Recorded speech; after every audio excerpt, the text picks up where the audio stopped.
What's up, everybody? This is your boy Marlon. We are back at it again with another edition of the show. So if this is your first time watching, don't hesitate to hit that subscribe button. Turn on that post notification bell so you never miss out on the daily updates that we have in the land of PlayStation and Xbox. If that is something that intrigues you as well as PC, then this is the place for you. Welcome back to the channel, guys. Oh man. I don't know about you guys, but I'm like a zombie right now. I'm literally like a zombie right now. So a lot of you guys know I put out a message, a tweet, and something in the community tab yesterday pertaining to receiving Until Dawn in for review, the remake. And I told you guys, I said, man, whenever I do get games in for review, I'm very locked in and serious. I want to just go ahead, play the game, get it over with, get the review out immediately, because you know how it is whenever you typically wait a long time to get the reviews out. It's just like, you know, nobody cares, right? So everybody, for the most part, that is on that's press or on the press list. A lot of these websites, they got the game around the same time I did. So I know a lot of people are like, oh man, why every single time you get a game in for review, you always get it a day before, or you always get it a couple days before? That's just the way it is. That's how, you know, Nintendo worked with me and a lot of other creators and a lot of websites. A lot of you guys know this already, so I don't know why everybody is complaining. Just be happy at the fact that I'm probably one of the few people to get this game reviewed and put out there. People always try to find something to complain about. Just be happy, man. I already tell you guys already from day one, you know, it's a privilege and it's a blessing to be able to get these games in early so that whether it's a day early, I don't care. You know, I stayed up, like 17 hours. And I try to tell you guys about the sacrifice that we have to put in. 17 hours from start to finish. Obviously, I could have finished the game, you know, a lot quicker than that. But, you know, there was a lot of bugs and glitches, and game just keep crashing and crashing and crashing and crashing and crashing. Make sure you check out the review on the channel, man. I put a lot of hard work into that, man. I wrote literally about 8 pages. You know what I'm saying? 9 freaking pages. You know what I mean? For the review, man. And stuff is no joke. You know, some people are complaining, oh man, you know, oh man, I prefer you do it live. Listen, you got to switch it up sometimes. Like, yes, I do love doing the reviews live and stuff like that, but sometimes you got to switch it up. You can't just do live reviews all the time. So, but anyway, I stayed up. I got the game early yesterday morning at like around 6 o'clock in the morning, and I've been working on it since then. So just got to understand, man, this stuff is a lot of work. Thank you so much for the super chat. You know, see there, I'm not lying to you guys. I mean, see, everything written. You know what I mean? This is the whole entire review. You guys know how we get down. We break everything down: story, gameplay, you know, sound, graphics, controls. Is it worth it? All of that, write everything down, get the review out there so you guys, you know, can make a purchase decision, man. This stuff is no joke. So a lot of websites right now, they got the game in. Yes, I know Push Square, they just got it yesterday, just like me. And they're saying that they don't have their review ready yet. So, hey, man, it is what it is. So hope you guys enjoy the Until Dawn, you know, remake review. And hopefully the review helped you in some way, shape, or form to, you know, make a purchase decision if you are in the market and stuff. But like I said in my review, I like to be 100% honest. And there's no performance mode in the game. To me, it's running at 30 frames, and you know I'm not a big fan of that. So that can kind of throw off my experience a little bit. Plus, there's so many bugs and glitches and stuttering, and my PS5 crashed at least 6 times yesterday. You know, that crash message that pops up where it tells you to, you know, send off message to Sony and this and that. So many times, bro. I even reached out to my Sony rep about it. And obviously I didn't get a response back and everything. I was like, man, I'm unable to pass chapter 1. That's how pissed I was, bro. And I literally had to hard reset my PS5. Y'all think this is a joke. I had to hard reset my PS5. You know what I'm saying? And try to rebuild the entire database, all this bull crap, just to get this doggone game done. So, man, listen to me, man. Lot of work yesterday to try to get this out this morning. But, hey, we got it done. And there it is. Make sure you guys also vote on the poll as well. If you're picking up Silent Hill 2, we're going to be going over the actual reviews and stuff like that. Reviews are looking really good. So that's the next game on the list. You know, got to get that done. Like, this is, you know, grind time. You know what I'm saying? This is the grind month. So lots of games coming out. You guys are going to want reviews and things of that nature. So definitely going to be really, really busy. This weekend, I think preferably maybe Sunday. We'll see, maybe tomorrow. We'll see how it goes because I'm going to be busy tomorrow.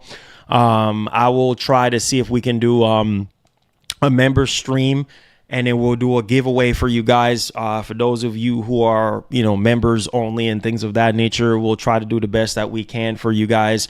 And also, too, we got some more bangers coming up for you guys as well. Just so stay tuned, keep it locked, man.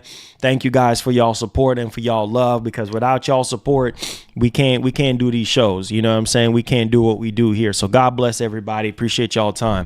All right, man. So let's talk about Xbox support for the PS5 Pro. Comes as no surprise considering Microsoft is putting their games on PlayStation 5 and things of that nature. And there's a lot more games that is going to be, you know, coming over to PlayStation and PlayStation 5 Pro as well. So I'm not shocked. I'm not surprised there. Obviously, I did cover the whole situation with Microsoft asking developers on why they prefer PS5 over Xbox. So if you missed out on that stream, that was the last stream that we have done. We didn't get to stream yesterday because we had to get the review out, but check out the last stream. I did cover that, and it was very interesting. And I mean, yeah, there's nothing wrong with asking and getting feedback, but bro, we're 4 years in the game right now, and now you're asking that. Yeah, it's just kind of crazy to me. But hey, you know what? It is what it is. It's always good to learn from developers and try to understand and take feedback, because, you know, as a content creator myself, like, I get tons of feedback day in and day out. You know, sometimes people are not happy because, oh, well, you're not getting to my comment fast enough, or you're not reading this fast enough. So it's just, you know, always a lot of pressure. So I understand when you're in those high positions, I can only imagine, man, the stress is very, very high. And so, you know, there's that. Also, we do have some PS5 Pro updated games as well for the PS5 Pro. There's even more games that are enhanced for PS5 Pro, including Until Dawn Remake will be enhanced for PS5 Pro. That's also another thing I wanted to tell y'all. So I saw it yesterday when I was downloading the game and such, and I was like, oh shoot, wait a minute, like, oh yeah, PS5 Pro enhanced. Not surprised. Really hope that the PS5 Pro can work out a lot of the issues, man, you know, with this game, performance wise, because yeah, on the base PS5 and how it's running, hopefully they can actually patch this game and things of that nature before you guys go out there and buy it. But hey, nevertheless, it is what it is on that. So there's tons more, you know, PS5 Pro enhanced games. We have developers coming out talking about PS5 Pro, talking about PSSR, which I told you guys already from day one how PSSR is and how truly remarkable this technology is and how it's improving since day one, since we first learned about PS5 Pro. And I also told you guys a couple streams ago about the PlayStation 6 and the DNA that's inside, the main DNA, the main ingredient inside of, you know, the PS5 Pro, which is PSSR, will be carried over to PlayStation 6. So there you know, certain traits of PS5 Pro that will be infused there. And you know what's crazy yesterday? It was nuts, because when I put out the community post yesterday about the Until Dawn Remake review, People are like, man, where's the PS5 Pro news, man? Where's the PS5 Pro, man? You're supposed to be updating us and talking about, man, the PS5 Pro. And I'm like, man, this is crazy because on one hand, you just can't win. You just cannot freaking win. On one hand, people get mad when you sit there and you talk about PS5 Pro, and then when you miss a day talking about it, here they come complaining and, man, where's the news, man, covering PS5 Pro, man? Well, come on, man. You just can't win, man. Like, it's just, here we are. So I don't want to see no more complaints, man. Like, y'all DMing me, asking me, I don't want to hear no complaints. All right. So there you go. I'm updating y'all boys today. All right. So just calm down. It's going to be cool. Also, too, there's a ridiculous situation going on with the PS5 Pro and the plates. Because remember, we covered this in the last show pertaining to the face plates from the PS5 Slim. Apparently, Tech Radar confirmed that Sony, is saying that the plates from the PS5 Slim can work on the Pro. And then shouts to Jake Randall, my man Jake Randall. He did some digging, reach out to Tech Radar, and they actually took down the post, all sorts of nonsense. And it's just like, there's really no confirmation of this. And it's like, this is why I get upset sometimes with Sony, because it's like, bro, y'all promised to communicate with us more. Like, people are buying this console. They just came out with pre-orders for the PS5 Slim Chroma line of faceplates. People are pre-ordering this Chroma faceplate, Sony. People are pre-ordering the controllers, Sony. So it's like, people are like, okay, will this work for the PS5 Pro? I mean, people are saying, yes, it's going to work. Jake Randall said he reached out to this big YouTuber. I forgot his name, Kevin something another. And he said that he couldn't really confirm, or whatever the case may be. Some people go as far as to say it can fit because the grill is just the only separation, but it's the slim, face plates is gonna fit on there. Blah. We don't even know. And it's like, bro, I know Sony is busy with all type of stuff, but bro, like, communicate with us, bro. Like, communicate. Hello, this is one of my biggest gripes. Like, say, hey, look, PS5 Pro is compatible with PS5 Slim plates. Simple as that. You know what I mean? It don't even take a second for their marketing team to boom, boom, boom, boom, boom on the PlayStation blog. Oh, everybody happy. Everybody know, because right now people are trying to make a purchase decision, dog. Like, and they're wanting to know, okay, I just pre-ordered the PS5 Pro. I want to know if the face plates work, vice versa, whatever. So we don't even have nothing official yet, apparently, as far as I'm concerned right now. I know Jake is doing a lot of digging and stuff like that. So shout out to Jake Randall, man. He's trying everything that he can. He even reached out to Sony himself, and to no avail on that one. So just wanted to update that situation for you guys as well. Also, we're getting a rumor here about Until Dawn 2. I'm not going to spoil anything, but there's a main key character in the game. There is an alternate ending for that character, and which leads into the possibility of Until Dawn 2 happening, right? And I'm excited because I actually love Until Dawn. Obviously, the remake is flawed. There's a lot of technical issues that could be ironed out with a patch, but overall, the core of the game is, I love the story. I love the characters. I mean, if you love games like Heavy Rain, you love games like Detroit Become Human and things of that. I love those games, man. Like, those are the games like I grew up on, like Heavy Rain and stuff like that. And, playing Detroit Become Human and what's the Quarry and stuff like that. Those games are good. I like those type of games. But yeah, man. So it's going to be interesting to kind of see, how everything kind of pans out. Also, too, I wanted to highlight a couple things as well. Silent Hill. Yeah, it seems as though that a lot of people are excited about Silent Hill 2. They're saying that, man, it seemed like the blooper team just hit the nail on the head, and everything is looking really, really good so far. So a lot of people are excited about that. On top of that, if you are somebody that's been on the fence when it comes to remakes and remasters, well, guess what? Yeah, according to a PlayStation studio, listen, bro, there's going to be some big PS5 and PlayStation 6 remasters coming. So, and then I'm hearing don't expect no Bloodborne, which is so sad. Let's leave Bloodborne alone. Rest in peace, Bloodborne. But yeah, if you've been on the fence when it comes to remakes and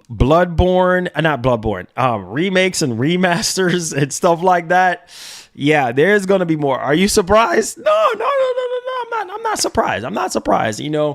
I just don't know when Sony is going to give, their classic IPs some type of love, because PS6, I don't know why people are thinking like PS6 is going to be the more holier than thou console. Bro, if we're getting remakes and remastered this gen, what do you think is going to happen with PlayStation 6? A bunch of the games that we're playing now, pay attention to what I'm telling y'all. Pay attention. Listen, the games that we're playing now in this generation, I'm talking about from 2020 all the way up until PlayStation 6 comes out, those games are going to be remastered. I'm going to tell y'all that right. I'm just keeping it a buck with you right now. A lot of the stuff that we play now, 5 years, 6 years, 7 years from now is going to be remade. And you're going to be like, oh man, this. But some of y'all are going to be, so soaked in on the graphics and, the technology that the PS6 is going to bring. So some of y'all are going to give a blind eye to it, but I'm not surprised. I don't need nobody from Sony coming out telling me anything about the idea of more remakes and remasters. We already know this is the route that Sony is going to continue to go. And my whole thing is I don't mind remakes and remasters, but remakes and remasters of games, right, that we want. I'm talking about games that are over 10 years old, 15, 20 years old, especially now that it's the 30th anniversary of PlayStation. Like, I would think that, hey, some of those titles that they started out with on PlayStation 1 could get that really true shine treatment here and things of that nature. So it's just kind of interesting to me how some people are acting on Twitter surprised, like, look at what we're getting this generation. Some people go as far as to say like this is all we're getting, like we're just getting a bunch of remakes and remasters of a lot of these games that nobody is really asking for, and it's just Sony, they don't care. They're gonna keep on operating as a business as such. So there's that one. Just quick little intro. Also, I wanted to tell you guys, October, just giving y'all a heads up, October the 10th. October the 10th is coming up, man. I think we are 6 days away from October the 10th. So that's next week. Pre-orders are going down for the 30th anniversary DualSense and the PS5 Slim and things of that nature. So if you're interested, Walmart, Best Buy, Target, Amazon, I believe they're going live at 7 a.m. PST or something like that. Don't quote me on that one. I'll update you guys as we get closer to that. But yeah, if you're still in the market for any of the 30th anniversary, excluding the PS4 Pro bundle, the Portal, and the Edge controller, everything else I believe is going to be available. And these websites like, Walmart and Best Buy and GameStop, they're going to have a paywall for you to get this stuff. So I'm warning you now, if you're going to be buying from Best Buy and you want any type of priority in terms of being in line and have a better chance of getting it, you're probably going to have to sign up for their, the Best Buy Pro membership or Plus membership or whatever for $50. I know it's crazy, but this is their way to try to alleviate bots and stuff like that, which it is what it is. It's going to probably still happen anyway. And then GameStop as well. And then also Walmart with their Plus membership, which I believe is $100 a year. I just found that out. That's pretty expensive.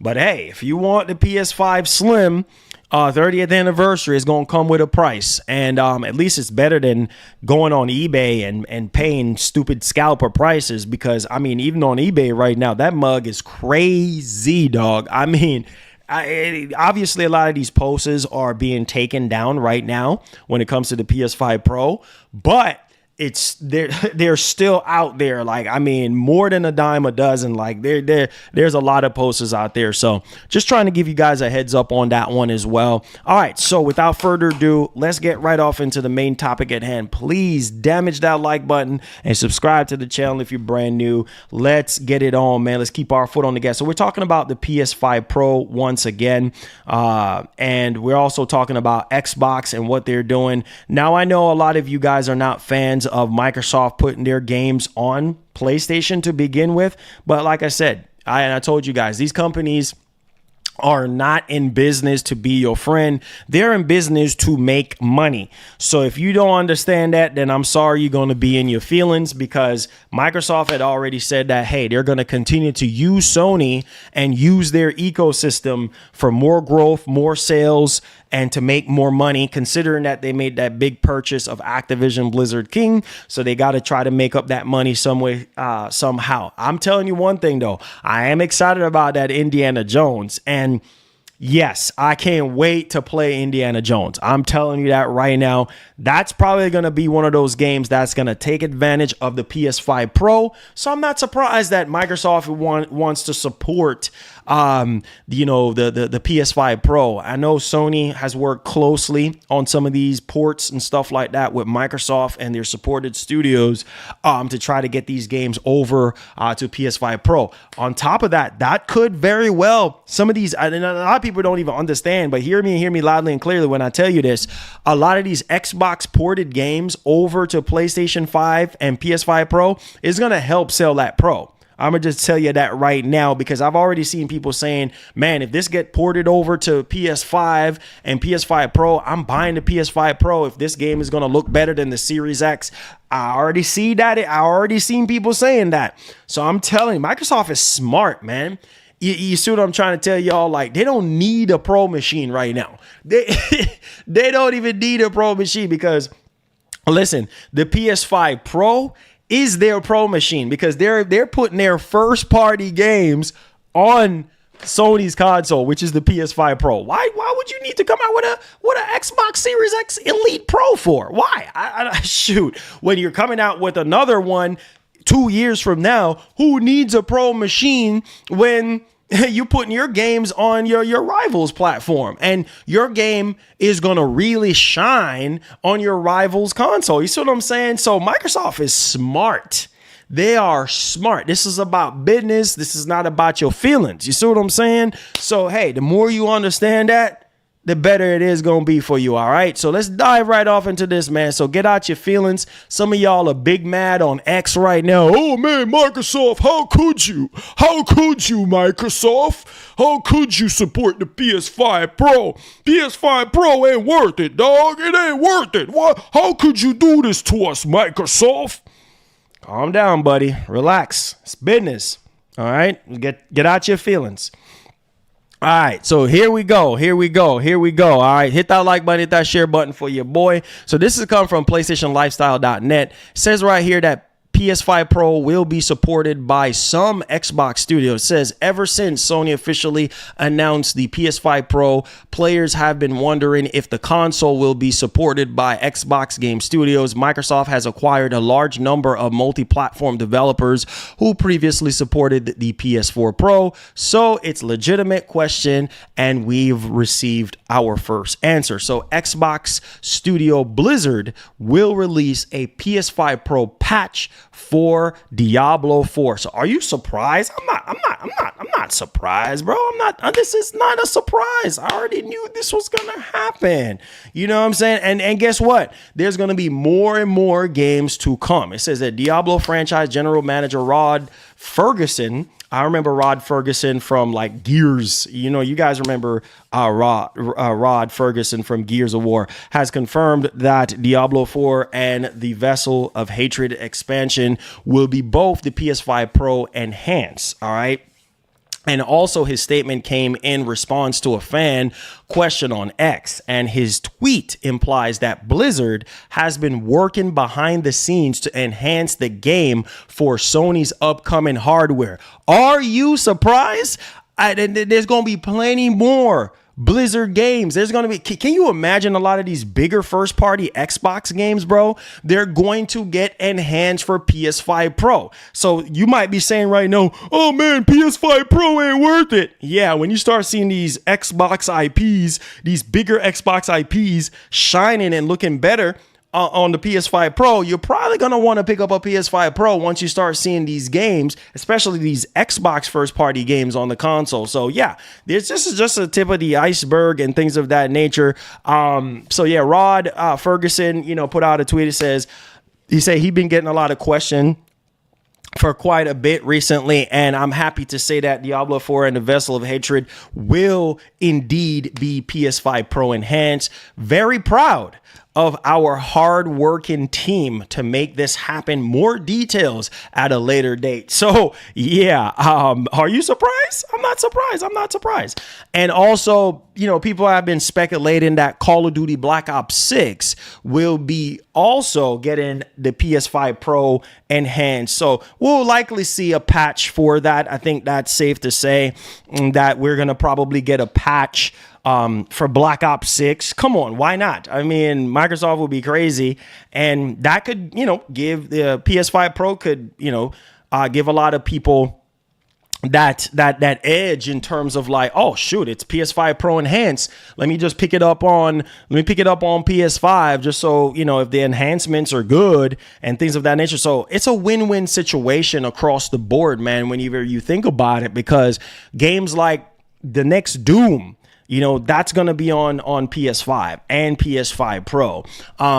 Fable and all those games, obviously, as far as we know right now, is going to remain on Xbox, which I think Fable, Gears, Halo, and Forza should remain on Xbox and not come over. Those are the big games, but you never know what Microsoft is going to do. Microsoft does not care anymore, guys. They don't look at Sony as competition, which we have already known this already. They look at Apple and Amazon and the big dogs, in the tech industry as competition. They don't care about Sony. You know what I'm saying? They're not even acting like they even freaking care. They don't even want to freaking compete anymore. So it's like, hey, we can't beat them. We going to join them, right? So we're going to join up and we're going to get all these, these games enhanced for PS5 Pro and, get our games to shine on Sony's hardware, on Sony's more powerful hardware. So yeah, guys, let me know y'all thoughts in the actual comment section. It's a beautiful thing to see Team Green working with Team Blue and getting these games out there, because at the end of the day, man, it's not about being, hateful towards each other or anything like that. It's about us gaming, coming together, gaming, having a great time. And these people, these execs and stuff, all they think about is money and growth. They don't care about all this fanboy nonsense. So that's why I always tell you guys, man, just keep it gaming. And hey, we'll get what we get and we just take it from there. So let me know y'all thoughts. Hit that like button, hit that share button for your boy. Oh boy, here we go. The next topic, y'all ain't gonna like, but sorry, I'm just a messenger. I promise I'm just a messenger, man. I'm just doing my job, baby. I'm just doing my job. It is what it is. Some of y'all are already mad that all these remakes and remasters are coming out. Get ready. It ain't fixing to stop, okay? So you're probably going to get even more upset than how you already are now. But sorry, don't make the rules, okay? All right, so let's go ahead here, and that's why you got to vote with your wallet. Let's go ahead here and let's dive into the next topic. So this is coming from PlayStationLifestyle.net. Check this out. So, quote, listen to this. Big PlayStation remasters apparently planned. Are you surprised? I'm not surprised. You might be, but I'm not, because I already know the game and how the game works. So let's check this out, man. So Sony has big PS5 and certainly, listen to this, certainly PlayStation 6 remasters planned. If a statement by a Nixie's software employee is anything to go by, following the announcement of what? Horizon Zero Dawn remastered for PC and PlayStation 5, which is still in development at Nixie's. A dev suggested that the studio will work on more of such projects. Are you surprised? No. I'm not surprised at all. You know, this is the way how the cookie crumble. You know, I don't need somebody from Sony or Nixie's or whoever. I don't need anybody from over there to tell me that. I already know that there's going to be more, you know, remasters similar to Horizon Zero Dawn that's gonna be happening. Now, granted, I saw the whole conversation about Bloodborne and this and that. Man, you know, it sucks, man. It when it comes to Bloodborne, bro, like that would be that. I saw a lot of people out on X, bro, was saying that they heard about the PS5 Pro game boost.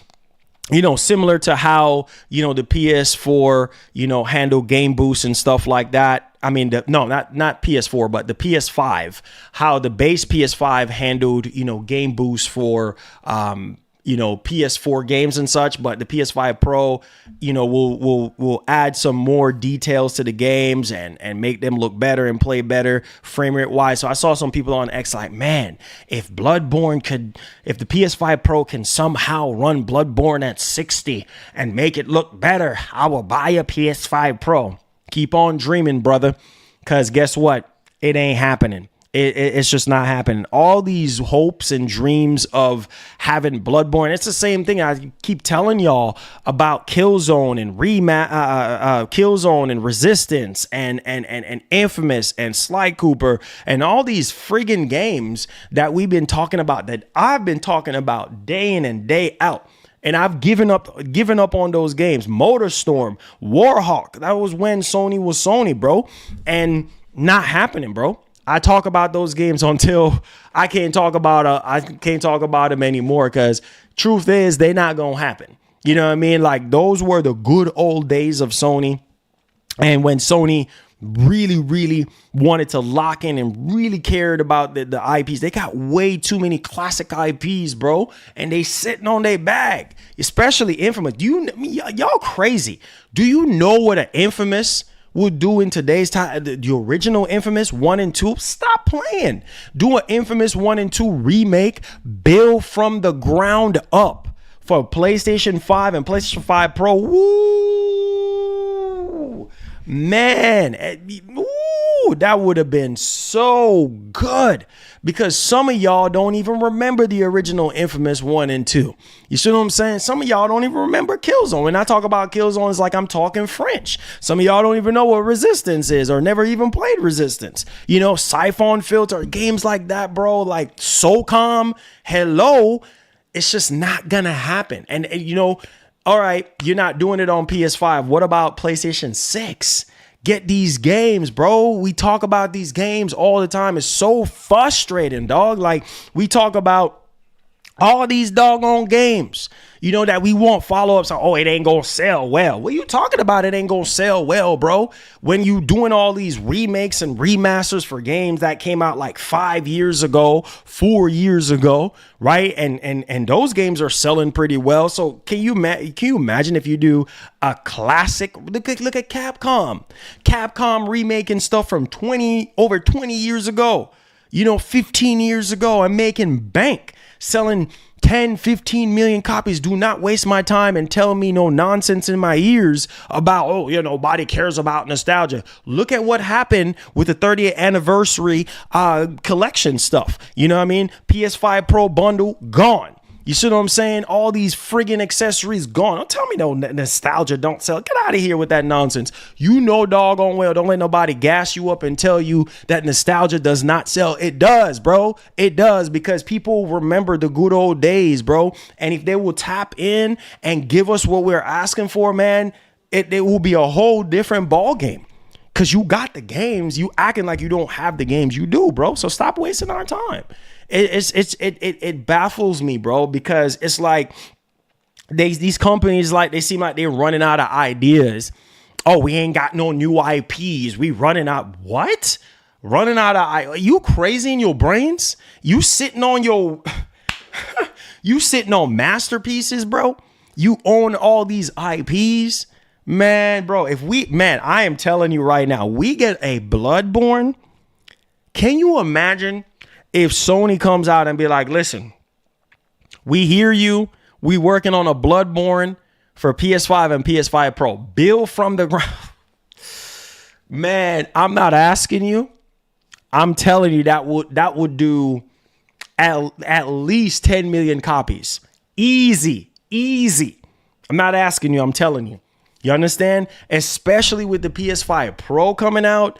Oh, man, that would have been, oh, my God. But you know what, Marlon? Snap out of it, bro. It's not happening, okay? So the screenshot of a week old LinkedIn post by the aforementioned Nixie's dev was published on Recent Error, with the poster understandably redacting their name and position to avoid putting themselves in the spotlight unnecessary. He says, I quote, listen to this, after 5 PlayStation PC ports, the first big PlayStation content project from Nixie's software is coming up. Y'all paying attention? The post reads, said that the project being referred to here is the Horizon Zero Dawn remaster. The dev mentioning that it's the first big PlayStation content project for Nixie's has fans convinced that there is more than what meets the eye in the works. So I'm not surprised. Like I said, more remakes, more remasters. Buckle up, get used to it. This is where Sony's at right now. Sorry. I wish I had better news. Okay. All right. Let's move on, man. Let's stop wasting time. All right. Let's talk about Until Dawn 2. Yeah. Let's talk about Until Dawn 2. All right. So yeah, remember I covered this before, where what was it? Fire Sprite. We heard that they're working on an unannounced sort of horror type game. I guess it's supposed to be like next level in terms of the graphics, and it's going to redefine horror and everything like that. And I was like, oh shoot, what is this going to be? Well, we got some rumors here. As somebody who has finished the game, there's a secret ending or alternate ending for Josh. So we're just gonna leave that right there. So yeah, let's go a little bit into this one here. So it says right here, Until Dawn 2 in development at Sony's Fire Sprite Studio report. So this is a rumor right now. All right, this is a rumor. So rumored Fire Sprite Studio horror game is Until Dawn 2. The Until Dawn 2 rumor comes from Xbox era co-founder Nick Baker via X, formerly Twitter. In a recent quote tweet, Baker remarks he is annoyed he couldn't leak the sequel himself. However, he did share the rumored game is developed by Fire Sprite Studio. He said, call me selfish, but I'm annoyed I wasn't able to leak. I knew about this, end quote, says Baker in his quote tweet. He said, but here is some more info I heard about this sequel. Apparently, it's Fire Sprite making it. So, can you imagine a Until Dawn 2, bro? Bro, listen. Oh my God. Yeah, I'm pretty convinced that we might not even get, it's probably going to be a cross-gen game. I mean, the way how these games are taking forever, who knows? Maybe they might surprise us in the next 3 years and Until Dawn 2 might come out. But I'm pretty convinced that if this is indeed what Fire Sprite is working on, if it's an Until Dawn 2, oh my God, I can't wait because I'm a big fan of the story and the characters and stuff and such. So, I think this will be insane if we get this on the PlayStation 6. Chances are it's probably going to be cross-gen between PS5 and PlayStation 6. I think this is probably at least 4 years out at this point. So by the time the PlayStation 6 comes around, boom, there it is. So we'll see. We'll see. Take this with a pinch of salt. not a pinch, an ocean of salt, because you just never know, with these reports and stuff like that. Considering Special Nick has gotten some things right in the past, but you never know. But I'll take an Until Dawn 2 for sure. I'll definitely take one for sure. All right, so let's go ahead and let's move on here as well. Oh boy, some of y'all are going to be smiling. Some of y'all going to be like Birdman, be like rubbing your hands like Birdman right now. You're going to be like, oh man, here we go. Get ready. Get ready. For those of you who bought the PS5 Pro and you want more information, I feel y'all. I got y'all. I got your boys, man. I got y'all. I understand how you feel. And that's why I'm here, man. I'm here to give you guys the news, man. I told y'all, if the news is there, bro, I do the best that I can to put the information out there for you guys. All right. So we got these developers talking about the PS5 Pro. All right. And I'm always excited and happy whenever we do get official stuff regarding PS5 Pro. And no rumors or no speculations or anything like that. But yeah, let's dig into this, right? Because this is very, very interesting. Okay. So listen to this. This is coming from PSU.com, PlayStationUniverse.com, that is. It says right here that PS5 Pro developers confirm that PSSR quality and performance has been improving since day one. What did I tell you guys? Some of y'all are losing faith in Mark Cerny and what Mark Cerny has proven himself over and over again, time and time after. What did I tell y'all about PSSR? Similar to DLSS, similar to FSR. What did I tell y'all? Y'all don't listen to me, right? I told y'all, I said, some of y'all are making fun of the PS5 Pro. Oh man, PSSR is garbage and nobody cares about AI. Nobody cares about upscaling tech and this and that and blah, blah, blah, blah, blah. Now you see what I tell y'all, that it's way too early to be knocking the console without even seeing the real evidence. Oh man, 864p and blah, blah, blah, blah. I said, calm down. The technology is on. The console ain't even out yet. Give it some time. Give these developers time. Give Sony some time. Give Mark Cerny some time to cook and to get. Man, can you imagine what PSSR will be 4 years from now? I told y'all that, man. PSSR is going to be insane.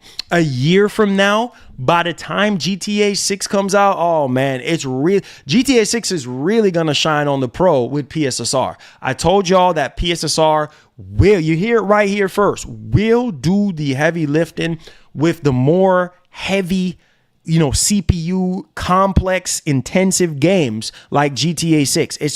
That's where it's going to be at. The fact that the CPU is only a 10% upgrade in terms of performance, which 10% is not a whole lot. You PC dudes already know that it's not a whole lot, but PSSR, a lot of these, just like Digital Foundry said, it's not about CPU and GPU, having the biggest CPU and the biggest GPU. It's not always about that, bro. It's about AI and where technology is going right now.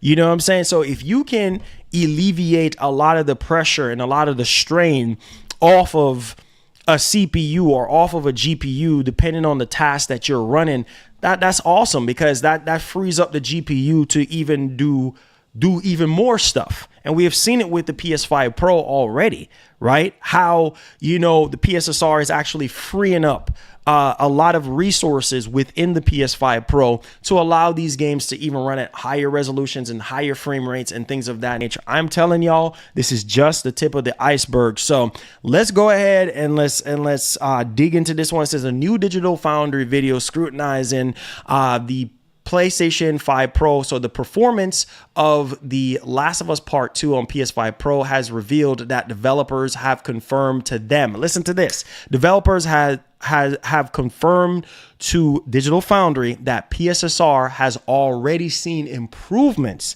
in regards to quality and performance, something which likely is set to continue. Quote, Sony developers have confirmed that they have already seen substantial performance. Are y'all hearing what I'm saying? Substantial performance and quality improvements with PSSR so far, and I expect that trend will continue. So Don't know if you guys have been paying attention, but man, so The Last of Us Part 2, listen to this, utilizes 4K PSSR upscaling to offer major performance enhancements over the original version of the game running on the standard PS5 hardware. I told y'all don't listen to me, okay? And PS5 Pro owners will still have access to the performance, listen to this, and fidelity modes featured in The Last of Us Part 2 Remastered, with both offering an even smoother experience. I bought Silent Hill 2. Let's go, man. Happy to hear that, bro. We gonna get into that, man. Thank you so much for the $2 second donation of the show. God bless. Are y'all paying attention to what I'm saying? I know some of y'all don't care about Last of Us Part 2, and that's fine. You've already played it. You are far finished. Same with me. I beat the remastered. I beat it on PS4. I beat it so many doggone times. So, but hear me and hear what I'm saying here. The fact that Digital Foundry is saying that Sony developers, this ain't coming from no hearsay. This is coming direct. Thank you for subscribing. Hit that post notification bell. This is coming directly from Sony developers themselves. And they're saying right now, there's a substantial performance and quality improvements with PSSR. And I need y'all to think about what I'm trying to tell y'all right now.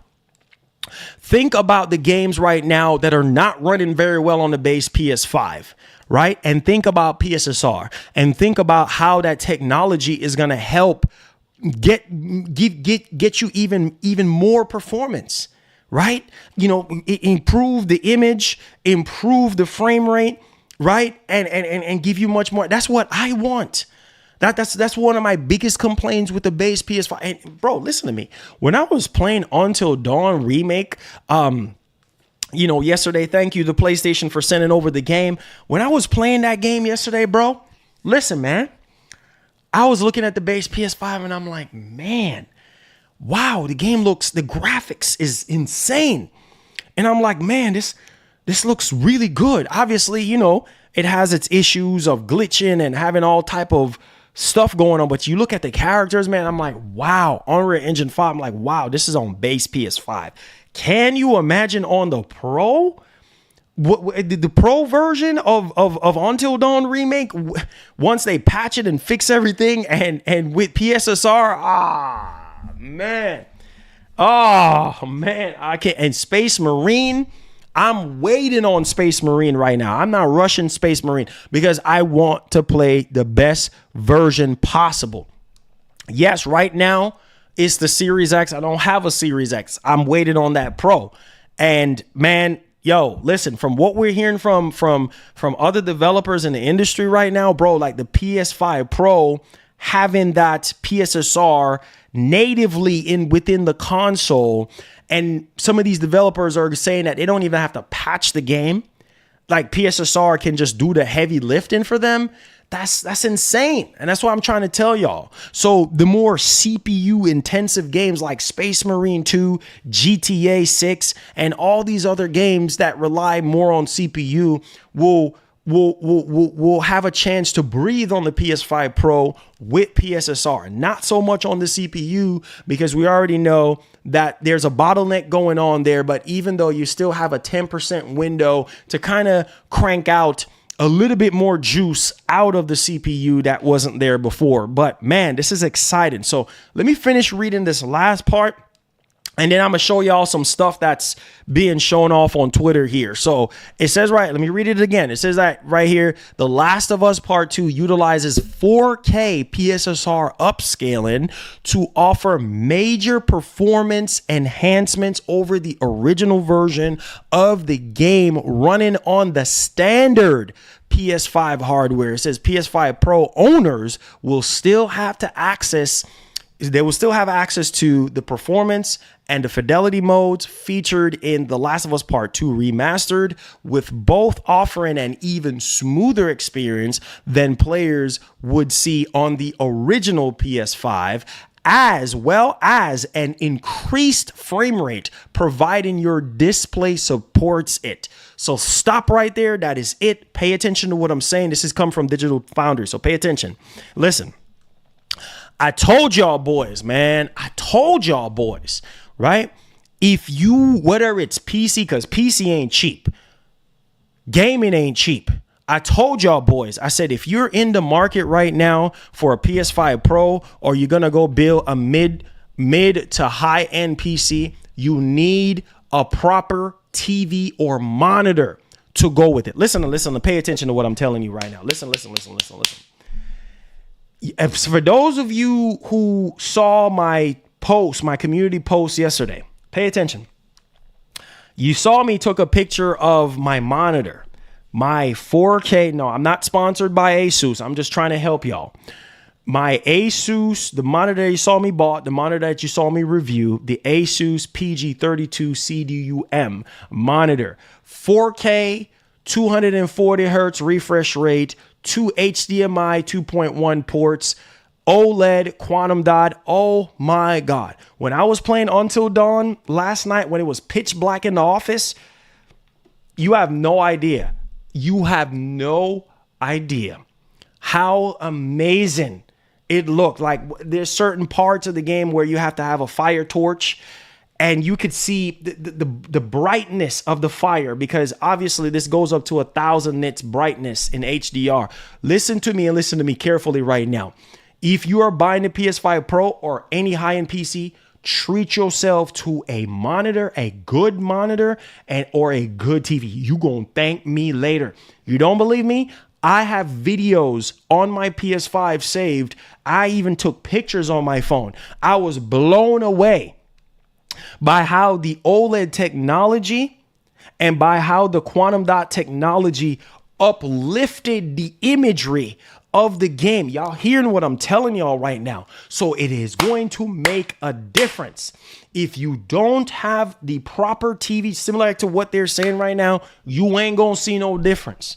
Treat yourself. I know TVs ain't cheap.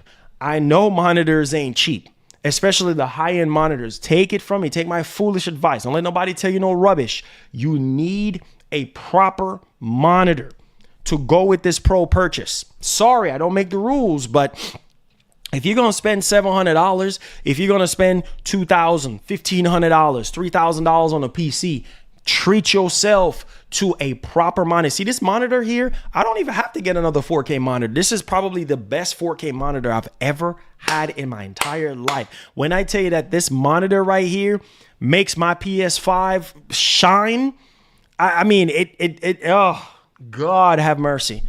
Those blacks are blacks. Those reds are reds. I mean, colors are just popping off the screen.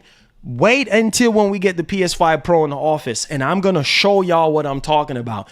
You are going to see those highlights, man. And I'm telling y'all, if the base PS5 already looking amazing, we're seeing PSSR looking the way it's looking right now. What? Are you kidding me? Oh my God. Listen. Pay attention to this, man. Listen to this. Now it says, this is coming from my man, Tidux right now. All right. And obviously this is like, coming directly from Digital Foundry. It says early indications. Listen to this. Early indications suggest that PSSR in combination with PS5 Pro is capable. Listen to this. Is capable of delivering a solid 4K 60 experience. Let me show y'all so y'all don't think I'm lying. Look at this right here. Bro, we are still early right now. This is what we want. Look, are you seeing these image on screen? Let me big this up right now. This is coming from Digital Foundry. Make sure y'all go follow them. Make sure y'all go follow my man Tidux as well. Are y'all paying attention right now? You see what I'm saying? We are still early, guys. This is just Last of Us Remastered. This is just Last of Us. What we just read a while ago. You see what they're saying here? Early indications suggest that PSSR in combination with PS5 Pro is capable of delivering a solid 4K 60 experience. That's what we want. When we first bought these doggone consoles 4 years ago, we wanted 4K 60. We ain't talking about no 8K or none of that. We talk about 4K 60. If the PS5 Pro can offer us 4K 60 on a lot of games, man, it's fixing to be crazy. Because that could definitely change a lot of people's minds you know, when it comes to, you know, purchasing one of these bad boys. This stuff ain't no joke, man. This is like, yo, this is what I want to see. I want to see this, bro. I want to see PSSR take things to a whole new level. You see what I'm saying? And really sort of give us something that, you know, that we haven't been able to experience before and things of that nature. So it's kind of like really cool to hear Digital Foundry come out and be like, listen, bro, like this is what's going down with this. So yeah, there's that one. Also too, I meant to throw this in there that The Last of Us Part 1 player count receives huge boosts thanks to PS Plus Extra release. So being that it was released on PlayStation Plus Extra, oh my God. Last of Us Part 1 has 4,300 players with only EA Sports FC 25 and Astrobot ranking above it with 4,700. So yeah, just by Sony putting Last of Us Part 1, they have seen a huge significant growth on PlayStation Plus Extra. So it just goes to show that if Sony put their first party, a lot of their bigger first party titles onto a PlayStation Plus, they can see huge growth and things of that nature. So yeah, it was above 4,700 and 6,500 players respectively. The data used by PSN Profiles only takes into account those who sign in their PlayStation with their activities. So with that in mind, Last of Us Part 1 is likely to have even more players under its belt. So that's cool there. You know, that is the case. Also, guys, I wanted to kind of throw in here, we got more PS5 Pro games that I wanted to kind of go over and discuss with you guys. But let's check this out real quickly here, because I wanted to highlight this for those of you who probably don't even know what's going on in regards to this. So let's go ahead and let's take a look at this Digital Foundry video. This is what everybody is talking about. So let's go ahead. Let's take a look at it. Make sure y'all hit the like button, hit the share button for your boy. Let's take it away. All right, here we go. The Last of Us Part 2 Remastered is perhaps not the highest priority PS5 Pro upgrade. Packing a reasonable 1440p 60 and 4K 30 performance split on base PS5 consoles, the game was already delivering a good visual experience on Sony's 2020 hardware. But that higher-end 4K render did of course demand a frame rate cut, which meant users did have to find a compromise between image fluidity and image clarity. Part 2's PS5 Pro outing seeks to eliminate that gap, aiming to deliver a 4K-like visual experience at a full-fat 60 FPS clarity. Part 2's PS5 Pro outing seeks to eliminate that gap, aiming to deliver a 4K. Bro, that looks so freaking. Are y'all seeing this? Look at the wood. Look at the wall. Like it looks so sharp. Like I saw the transition and I'm like, oh shoot. I already noticed in the environment. I don't know if y'all can see it, but the environment just looks more sharper and more crisp. You know, similar to what Mark Cerny Never Tell a Lie, bro. Like we're seeing, the big three here. Like this is like visual experience. Good a Lord. Full-fat 60 FPS frame rate target by utilizing Sony's new machine learning based PSSR upscaling solution. So how does PSSR fare in our first extended look? Bro, look at the PS5. Look at the PS5 performance mode. Look how blurry this looks. Like it kind of looks so blurry, and in fidelity mode looks a little bit sharper.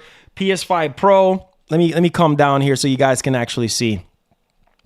PS5 Pro, you know, you can tell like the image is a bit sharper than how it is on performance mode, and even fidelity mode. It looks a tiny bit sharper. I can see it, man. I can see it. The technology. Is this a good replacement for native 4K, or does it fall short of that lofty target? Man, this looks good, bro. Wow, look at the lot. Whoa! Developer Naughty Dog is refreshing. Wait a minute, hold on. Developer Naughty Dog. Hold on, go back. Bro, this is PS5 Pro? Like the lighting looks crazy. Wow, the lighting looks insane. Developer Naughty Dog is refreshingly open about the basic rendering setup in this update, The new Pro mode on PS5 Pro consoles delivers a 4K final image with PSSR upsampling from a 1440p internal resolution at a full 60 frames per second. Dang. That means we're looking at a new rendering option that superficially seems similar to the old performance mode, with the same internal rendering resolution and framerate target. So most image quality differences here should come down to that new reconstruction method. In side-by-sides, the PSSR upscale is delivering a lot of extra image Oh, I can see that. Don't tell me you don't see that, bro. Don't tell me you don't. Don't tell me that you don't see. Look at her. Look at Ellie's jacket, bro. Look at Joel's jacket, by the way. Look on the right and look at it. Look how fuzzy and blurry it look. This is the problem that I've had with the base PS5. And this is why I said I'm down for the Pro, because look at how much more crisper and clear. You can't tell me you can't see that. Zoom in on your phone and you will see on her jacket on the left, it looks blurry. It does not look crisp. It does not look clear. This is not cap. Like, you could see it with your own two eyes. Look at the definition on her jacket. The lighting is better. The detail, the stitching, like you can actually make out the stitching, and the dirt on the jacket is even more clear on the right. Man, hey man, that's what I'm saying about PSSR, bro. Wow, man. This is nuts. detail relative to the old 1440p render. The difference can be surprisingly stark at times, like with the fine textures and water droplets on Abby's backpack here, which are rendered Whoa! Yeah, this backpack looks washed out and fuzzy. You know what I'm saying? Look at the backpack on the right. Looks more sharper, more crisp. Man, you see, I mean, you seeing it. You see it. It's not no huge, you know what I'm saying, generational jump or anything like that, but you can notice it. And me as a hardcore gamer, this is what I want as a hardcore gamer. You know what I'm saying? Somebody who, wants more frames, wants more, sharper resolution. This is what I want. You know what I mean? This is all I want. I'm not asking you for a generational jump. This is not PlayStation 6, but I'm already seeing it. Much more detail on Pro. The Last of Us Part 2 has some very nice art assets, and PSSR exposes a lot of texture detail that's obscured on the base machine. It's also doing a good job of avoiding moire patterns on fine texture detail, which is very good for an upsampling. Wow. Okay. See, on the left, Joel's face looks blurry, looks fuzzy. On the Pro, his face looks more sharper, more crisp. His shirt looks more crisp, his bag. I mean, you can see it. You can see it. It's not a huge jump, but you can see it. And you can appreciate the more sharper, even his shirt. I mean, where his pocket is, like, everything just kind of pops out a little bit more on this. Yeah, you can see it. Texture art at oblique angles also resolves more clearly, though I believe anisotropic filtering settings are unchanged. The geometric edges also look quite a bit sharper and better defined than on the base console. The PS5 looked fine, but it had a slightly soft focused look on a 4K set with edge detail deadened by a more moderate rendering resolution combined with TAA. The Pro delivers a much— Dang! Look right here. Look even right here. Yo, Maj, thank you for the 1 gifted subs. I appreciate that. Let's get us going for Hype Fridays. Bro, look at the Pro. Look at her right up by where her shoulder is. You see where her shoulder is? Where my mouse is right here? Look how much more clearer that looks. Look how much more clearer that looks. Right up where her shoulder blade is right there. And look on the PS5, the base PS5 performance mode. I know this, that's what I'm saying. This is not for everybody, bro, but I have the eyes to kind of see it. And I'm more of a hardcore type of person. Like, yeah, I can see the difference here. Is it a deal breaker for people with base PS5? No. Am I saying for you to rush out and buy a PS5 Pro? No. But what I'm saying is, for you that want more out of your PS5, you see what I'm saying? You don't have a PS5 right now, and you're looking at this and you're like, oh man, I can kind of tell the difference. This might be something that you might be interested in if you're a hardcore super fan and you want more frames and you want more performance without going the advanced route to PC. I mean, you can see it, bro. Like, it's here. Stronger result here, without the blurred edges that are characteristic of regular upscale. Bro, look at the lighting. What? Oh my God. Bro, look at the lighting. Like, the lighting on the left, it just looks fuzzy. Like, bro, look at the lighting on the Pro. Like, you can make out the individual lighting on. Oh man, this is a nice touch. Man, wow. Perhaps the most obvious edge, though, comes down to the way the game's alpha tested foliage resolves. The game's old foliage had a slightly rough appearance at range, and tended to look coarser in general, even at a closer distance to the camera. PSSR is doing a better job of resolving these elements, and it looks like the art may have been tweaked to help accommodate this as well. Image detail at rest is improved quite a lot overall. The extent that matters depends on how you choose to play PS5. Whether you view the game at close range on a monitor, where image clarity differences are often bro, on the Pro, it's so smooth.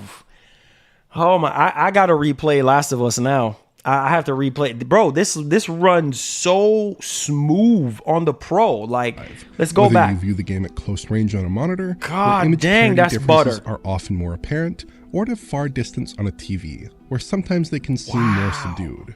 One issue that is quite apparent at all viewing ranges, though, is image breakup, as flickering on high contrast edges tends to catch the eye, even if a slight softness throughout the frame is harder to perceive.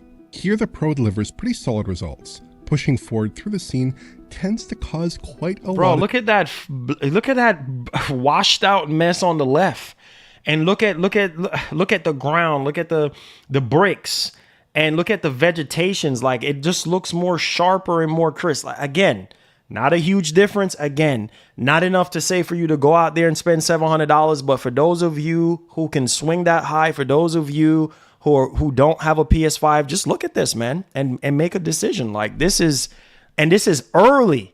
Can you imagine 2 years from now, 3 years from now?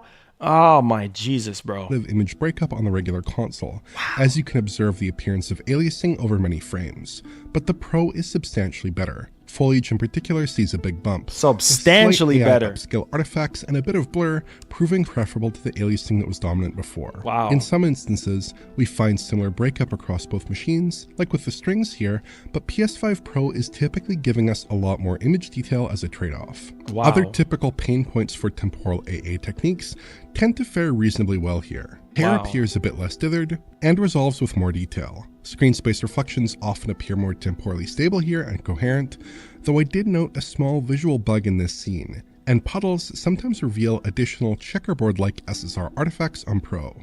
There's also no obvious issues with 2D elements like the snowflakes here, which can sometimes cause issues with trails with reconstruction solutions.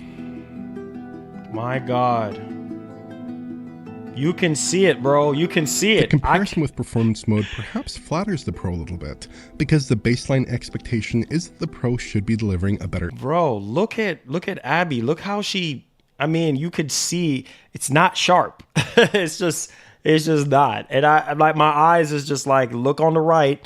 Look at the sharpness on the right, bro. Like, you could see on her muscles and everything. I mean, it's more defined on the Pro. Like, you can see it. Man, hold up. Image. But what about the PS5's fidelity mode, which offers a full 4K image? Here we go. TAA at a default 30 FPS. The most obvious difference is that the Pro is actually resolving more image detail, which is especially clear in texture art. Edge detail also appears somewhat sharper, and the foliage also takes on a more refined appearance on Pro. I think it's important to realize that some of these detail bumps are not going to be apparent from a typical viewing distance for most players, given the 4K image on the base machine, but if we do take a closer look, they do stand out. There are definitely some elements where PSSR is just doing a flat-out better job. You can see it, man. I mean, look at this. Bro, look at the performance mode. Look at the performance mode on the base PS5. Look at the dude right here. You can barely make out his face. I mean, this is no lie. You can see it right in front of your eyes. The base PS5 performance mode look fuzzy. fidelity mode on the base PS5, you can make out his face more. And then on the Pro, it just looks a bit sharper, more crisp. Resolving fine detail than the old TAA, like with these metal bars. Sometimes it does look just a touch sharp though to my eyes, which wouldn't be that noticeable on a TV screen, but does sometimes look slightly unnatural in close-ups. One rare exception can come down to water rendering, where the fast-moving stream here suffers from a little bit of additional blur across the water surface with a softer riverbed below. Here the performance mode and Pro delivers similar results, with the fidelity mode. Look at the water. Look at this ugly water, bro. Are y'all seeing this? Look at the water. See, now pay attention to the water. And look how the water look so choppy on the base PS5 in fidelity mode. Get that 30 FPS garbage out of here. Bed below. Look at that. Here the performance mode and Pro delivers similar results, with the fidelity mode appearing substantially sharper. Moving transparencies like this often suffer a bit with reconstruction, though the results here look fine enough, I'd say. Wow. Image stability is somewhat more mixed. Head-to-heads in most scenes reveal that both machines offer a consistent and temporally stable image from a normal viewing distance. There is a bit of a trend on Pro to resolve a bit more image detail while also suffering from extra image breakup. For instance, these strings on the base console become faint and flicker lightly in and out of view, while the Pro resolves sharper lines that have a tendency to pulse over multiple frames. The Pro definitely delivers clearer foliage rendering, but we do see obvious breakup, and occasionally a bit of blur as well, which seems somewhat characteristic of PSSR. Some scenes, like this walking shot in Jackson, expose substantially more breakup on Pro than the base console here, though again with improved detail across the scene, particularly in the foliage. In typical play though, I think both options are doing a good enough job for console play. Most of the underlying visual settings on PS5 Pro, though, appear to be the same as the PS5 performance mode. This seems pretty common on PS5 Pro 60 FPS modes, but it doesn't affect the visuals much at all here actually, because those settings are nearly identical to begin with. Wow. In certain rare instances, we can observe a bit of pop-in that isn't present in the fidelity mode. Look at that choppy mess. Sandbags in this cutscene. Look at that choppy mess. Just pay attention to the middle. You see that choppy mess? Oh, God. Where the performance mode and Pro deliver identical results. It's also evident in this shot where I was able to engineer just the slightest bit of pop-in on Pro and the performance mode, but not the fidelity mode. I really have to go out of my way here, as this is extremely challenging to spot in almost all of my comparison footage. The only other visual change of note that is evident generally here comes down to depth of field, which is deeper than either PS5 mode. Choppy mess. The performance mode and fidelity mode are close to equally shallow, with the Pro looking substantially deeper. Wow. The depth of field in the fidelity mode and the Pro appears to count at the same 1080p resolution, but the upsampling process to 4K may be decreasing that blurring effect. Whoa, look at her arm, bro. See what I'm saying? Upscaling it to 4K image, bro. This is exactly what's going to happen with GTA 6.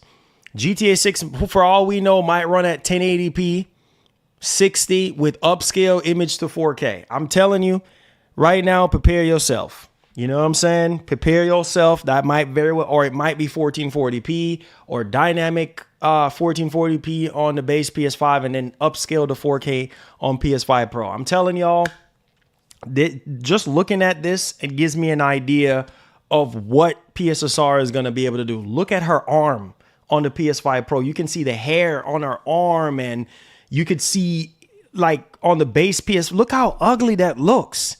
Look at her arm. Look how ugly and choppy. You can see it fuzzy. On the base PS5 in performance mode, fidelity looks sharp, but on the Pro, you can see it. Like I said, I have the eye to see this. Like I said, this is not a reason for you to go out and buy the Pro, okay? I'm just saying, like, if you have an eye for this stuff, if you are somebody that wants more out of your console and you can't afford PC, the Pro is going to be for you, bro. I'm telling you, like, this is just early beginnings. You can see the difference, bro. To 4K may be decreasing that blurring effect. On some occasions, the intersection of in-focus and out-of-focus elements can produce a bit of a haloing effect on the Pro, though this is also evident at different moments in the PS5 modes as well. There are also some issues with some things just appearing not to render correctly on the Pro. The glass in the aquarium has a different grind pattern on the Pro, and the materials on the floor also appear very different. I suspect these are just bugs that will be resolved at some point before release. Exactly. I also noticed some slight differences in shadow coverage and the appearance of direct lighting in a couple of our test scenes here, and I think these are unintended as well.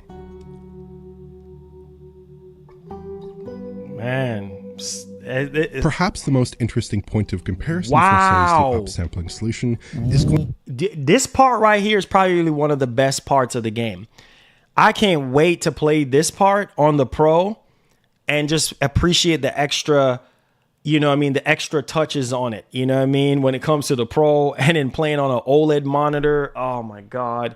This part right here, I spent a lot of time, you know, playing in this part of, like, man, this is probably one of the best looking parts, man, with the fire and just the lighting and oh my God, bro. Sony's new upsampling solution is going to come with the PC's most prominent upscalers, FSR and DLSS. Unfortunately, we don't have a version of TLOO Part 2 on PC as of yet, but The Last of Us Part 1 can perhaps provide a little bit. Did y'all hear what this man just said? I hope y'all paying attention to what this man says. I had a PS5 and Series X, sold Series X, now have PS5 and PS5 Pro. Hey, Trek, thank you so much, bro. Bro, did y'all hear what this man just said? Back up just a little bit. You hear what he just said, right? Listen to this. Listen to this. DLSS. Unfortunately, we don't have a version of Hold TLOO on, let's Part 2 go on back just a little bit. to come with the PC's most prominent upscalers, FSR and DLSS.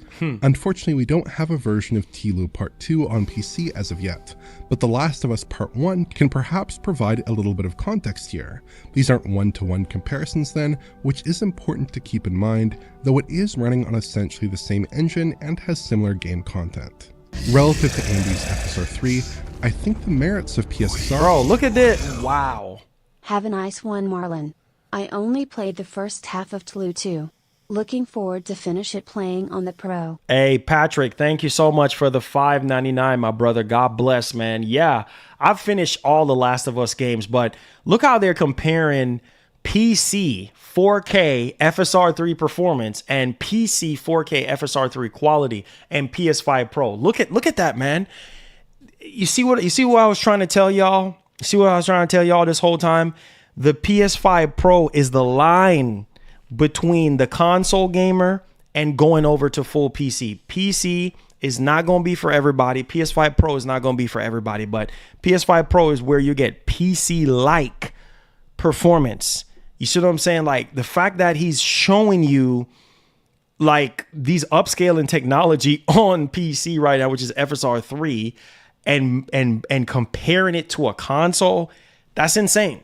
That's why I was trying to get y'all to understand. That's how far console gaming has come. And the more you appreciate it, can you imagine when we get to PlayStation 6? This is why I told y'all that PS5 Pro is what's to come when it comes to console gaming. It's what the PlayStation 6 is going to potentially offer. And PS6 is going to be offering you PC graphics, basically. You know, PC-like graphics, basically. Like, it's going to do more than what the PS5 Pro is going to be able to give you. It's going to have better CPU, a way better CPU, a generational jump in CPU, way better GPU. So can you imagine what PS6 is going to put down? Oh, man, bro. That's why I said, can you imagine what PSSR is going to put down? I mean, they're already saying, even with F1 2024, they're already saying like the PS5 Pro had the 4K 60 ray tracing mode that is on PC on the PS5 Pro. Like, we're already seeing PS5 Pro, you know, close to what certain of these games were running on PC with this upscaling technology. That's why I tell y'all, don't sleep on PSSR, because this is what's going to help you get closer to PC like quality when it comes to upscaling, because it's going to be insane to see, you know, what Sony and Mark Cerny is going to be able to crank out of the PS5 Pro and the PlayStation. It ain't even just about PS5 Pro, but PlayStation 6. Hopefully we get to version 2.0 for PSSR, and we'll be able to see what this technology is going to do for PlayStation 6. I'm pretty sure you ain't going to be able to tell the difference. Like, it's going to be future is about to be crazy. That's all I got to tell y'all. Are clear. FSR tends to suffer from a lot of disocclusion issues. Wait, go back. Wait, hold on. Engine and has similar game content. Relative to AMD's FSR 3, I think the merits of PSSR are clear. FSR tends to suffer from a lot of disocclusion issues. Bro, this man is saying that PSSR is clearer. Are y'all paying attention? This man is saying PSSR is more clear than FSR 3. And we're talking about PC. That's insane. I told you. And this is, wow, man. I can't believe I'm alive to see console gaming getting so, this is why I was trying to get y'all to understand, but y'all weren't listening to me. Don't sleep on PSSR. The fact that this man is saying that PSSR is clearer than FSR 3 right now. God dang. When PSSR 4 comes out, I mean, PSSR 4, when FSR 4 comes out, we're going to have a completely different conversation then when FSR 4 comes out. Obviously, FSR 4 is going to look better. But my God, the FSR 3 is all we got right now on PC. And PS5 Pro, you're telling me looks sharper, looks better? Then that's, wow. Oh, man, that's crazy, bro. Let's back that up again, man. That's, wow, what a time to be alive. And has similar game That's content. crazy. Relative to AMD's FSR 3, I think the merits of PSSR are clear. FSR tends to suffer from a lot of disocclusion issues and aliasing in general really whenever there's motion on screen, which PSSR appears to handle much more gracefully. That classic salt and pepper. Bro, you can see, wow, bro.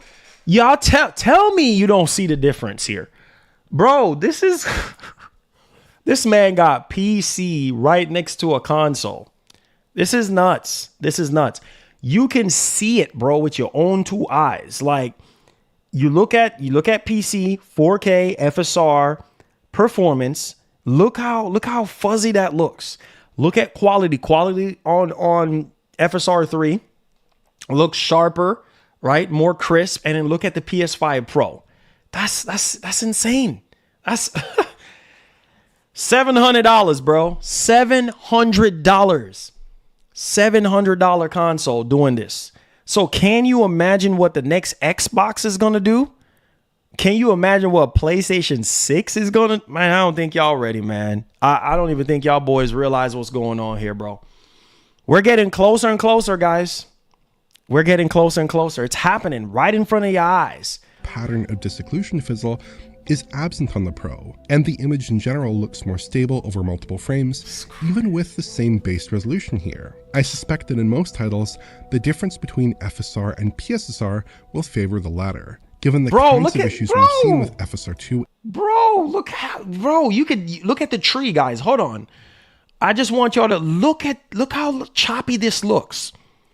4K FSR 3 quality. Look how garbage the vegetation looks. And look on the left how fuzzy and blurry that looks. I need y'all to pay attention to this, man. I'm looking at it, man, and I'm just like, wow, this is crazy. Difference between FSR and PSSR will favor the latter, given the kinds of issues we've seen with FSR 2 and 3 since their inception over 2 years ago. Man. DLSS is the gold standard for image reconstruction on PC for good reason. Yep. With very stable imagery across a wide range of game content, and the results in The Last of Us Part 1 are certainly in line with that trend. Wow. We get top-class image quality on PC, especially relative to FSR 3. Notice how much more stable the image is when just moving the camera around a bit. I mean, you see, this is an area where I feel like AMD needs to improve, and hopefully they improve on the image quality, which we're hearing rumors about with AI and stuff. I'm telling you, everything is going AI. So you might be knocking the PS5 Pro right now and saying, oh yeah, AI, I don't care for that. Bro, AI is the future, especially when it comes to PC softwares and everything like that to help improve stuff. Bro, everybody and their mama knows that DLSS is the king when it comes to upscaling, right? And DLSS looks better than FSR. And you're seeing it right here that DLSS quality looks better than FSR 3 quality. But when FSR 4 comes out, yeah, it's about to get even crazier. And that's why I was trying to get y'all to understand that the PS5 Pro is the only machine that will be available on the market with RDNA 4 features. I know some people are like, Marlon, I don't care about RDNA 4. I don't care. You have to care because that's where technology is going. AMD is their next line of GPU is going to be RDNA 4. And FSR 4 is around the corner too as well. They just postpone things right now because of all the back inventory that they have, but on the older stuff. But I'm telling y'all, man, a lot of times I turn on DLSS. There's no shame in my game, bro. I'm not like some people who sit here and cap. Like, I turn on DLSS, especially when I want to max everything out. And I know that the GPU just simply can't handle everything maxed out. I turn on DLSS, bro, to carry the load. Was good, Marlon. That's What's up? so looking nice. Yes, sir. Man, I'm at Costco trying to keep up with the show to your thinking, bro. Hey, Gifted, appreciate that $10, bro. Thank you. Hey, be safe out there, bro. I appreciate that, man. Thank you for supporting the show, Gifted. God bless.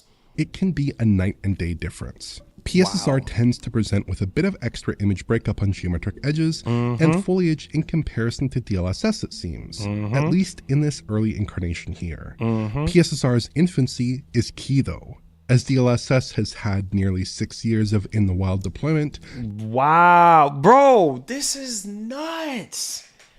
Bro, this is nuts.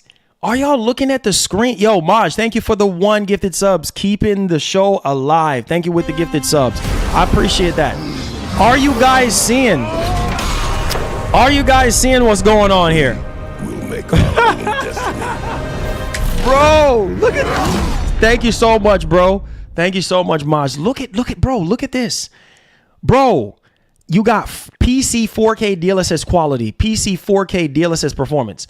Look at, and right next to the PS5 Pro. Look at that, man. That's, bro, this is, I can't believe this right now, man.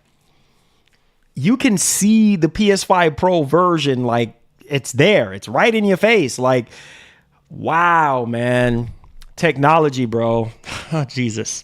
To develop and evolve to what we have today, Sony developers have confirmed that they've already seen substantial performance and quality improvements with PSSR so far. And that's what we just covered. That's what we just covered on the show. He said that, DLSS had 6 years of development. Look at how, this is why I try to get y'all to understand. Pause. That's why I'm trying to get y'all to understand. Listen. He just said that DLSS has been on the market for 6 years and has developed over time to where it is right now. Listen. Where do you think PSSR? This is it, man. Sony is starting their own DLSS. They're starting their own FSR. What do you think is going to happen in the future? You hear it right here first. We don't need Digital Foundry or anybody else to tell us that. PSSR will be a DNA of PlayStation 6 and every other console after that. Can you imagine the technology 4 years from now? I need y'all to think. Can you imagine PSSR 4 years, 5 years from now, 6 years from now? God's willing. Man, y'all got to stop playing, okay? Because the same thing with DLSS, how DLSS has improved, it's going to be the same thing with PSSR. And just like Digital Foundry said, it's not about CPU, having the best CPU and the best GPU. It's about, hey, how can we loosen up some of that load and give you the image quality that you need, give you the performance that you need? That's where it's at, man. Because PlayStation 6, PlayStation 7, I can only imagine where PSSR is going to be in the future. It's going to be, bro, think about it this way. If GTA 6, listen to me. If GTA 6 is confirmed for PS5. Listen to what I'm telling y'all. And Series X right now. Confirmed. Obviously, it's going to be running on those machines. GTA 6 is not coming out for a whole nother year. Are y'all paying attention to what I'm telling y'all? Can you imagine what if Sony developers, we're gonna rewind it, we're gonna watch it again so y'all hear it. It ain't no make-up story. You're hearing it from them. Can you imagine if Sony developers are already seeing the improvements of PSSR from when the console was first announced to where we are? The console ain't even out yet. Can you imagine a year from now? Listen, GTA 6 is going to run just fine on the Pro. There's no doubt in my mind. I have no fear in my mind that Rockstar Games will optimize this. They optimize it to run on PS3, Xbox 360, even PS4, measly PS4, right? So GTA 6 will run just fine on the Pro. With PSSR evolving, pay attention to what I'm saying. With PSSR evolving, can you imagine how much better it's going to look? Some of y'all have it in y'all heads, well, Marlon, the CPU. Yes, we understand that. But PSSR is going to help carry that CPU bottleneck load. That is not something that's available on the base PS5. Are you following what I'm saying right now? And PSSR will do the heavy lifting with a game like GTA 6. Bro, it's going to improve the image quality. And also, it's going to give you a much more stable frame rate. We still don't know what the frame rate, but even if, listen, I'm using it as a game as intensive as Dragon's Dogma 2. Pay attention to what I'm telling y'all. Dragon's Dogma 2 on the base PS5 was running at 30 FPS, sometimes over 30 FPS, sometimes in the 40s, low 40s. On the PS5 Pro, it's running high 50s. That's a big difference from 40 something to 50 something, right? Low 40s to mid to high 50s. Count me in. With the extra 10% of CPU performance, the Digital Foundry said that they already saw the difference in the city, the improvements, even though the CPU is the same. They're already seeing that 10% difference in the city. I'm telling you, 10% is not a whole lot, but you will see the difference. With a game like GTA 6, there's going to be a difference, bro. Am I sitting here telling you it's going to be a huge difference? Probably not. But you will see enough difference to where you're like, okay, all right, I see it now. And bro, we're at least a year out from GTA 6. So can you imagine what Mark Cerny and the team is going to be able to do with PSSR, and also getting GTA 6 to be more optimized and also getting it to run more smoother on the Pro? Think about that.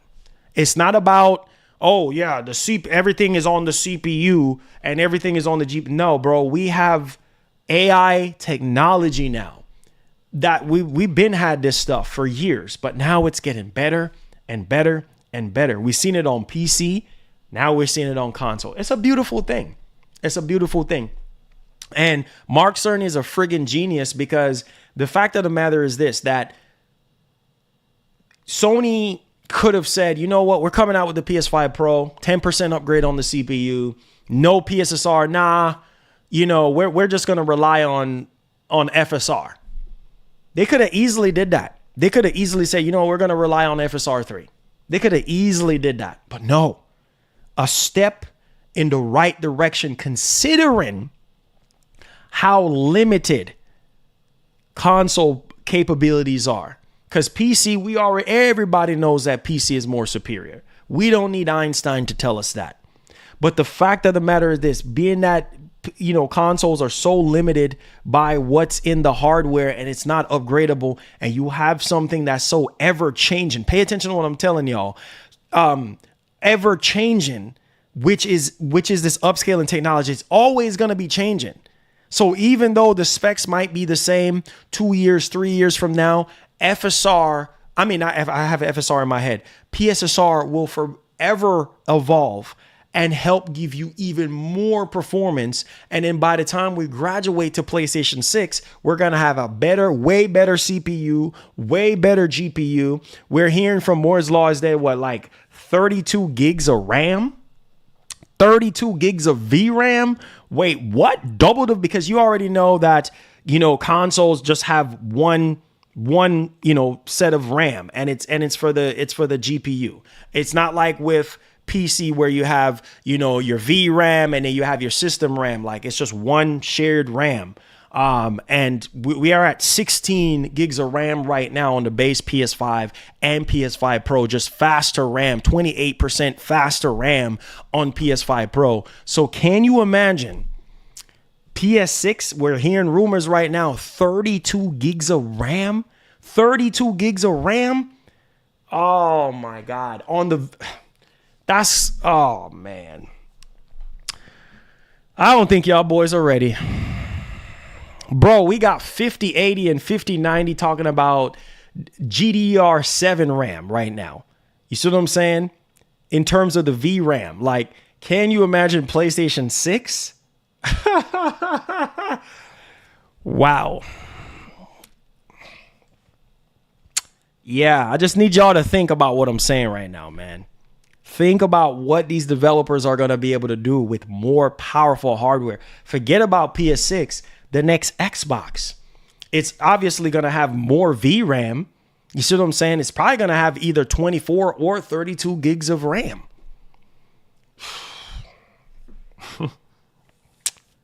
And chances are they're probably going to be using FSR 4 with the next Xbox.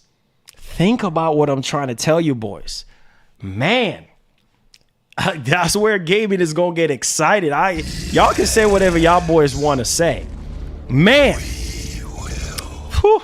Marlon, can you play the Space Marines Extinction trailer today? Game looks awesome, coming out next week. Thanks, brother. Hey, smiley face. Hey, thumbs up. Hey, appreciate that, Xbox is King. Yes, sir. Yes, sir. We'll do that. Yes, sir. I just wanted to talk to y'all just for a second, man. I mean, listen, man. I'm excited. I'm really excited, man. I'm really excited to see what the future holds. Can you imagine 2-3 years from now? The next Xbox that's fixing to come out. We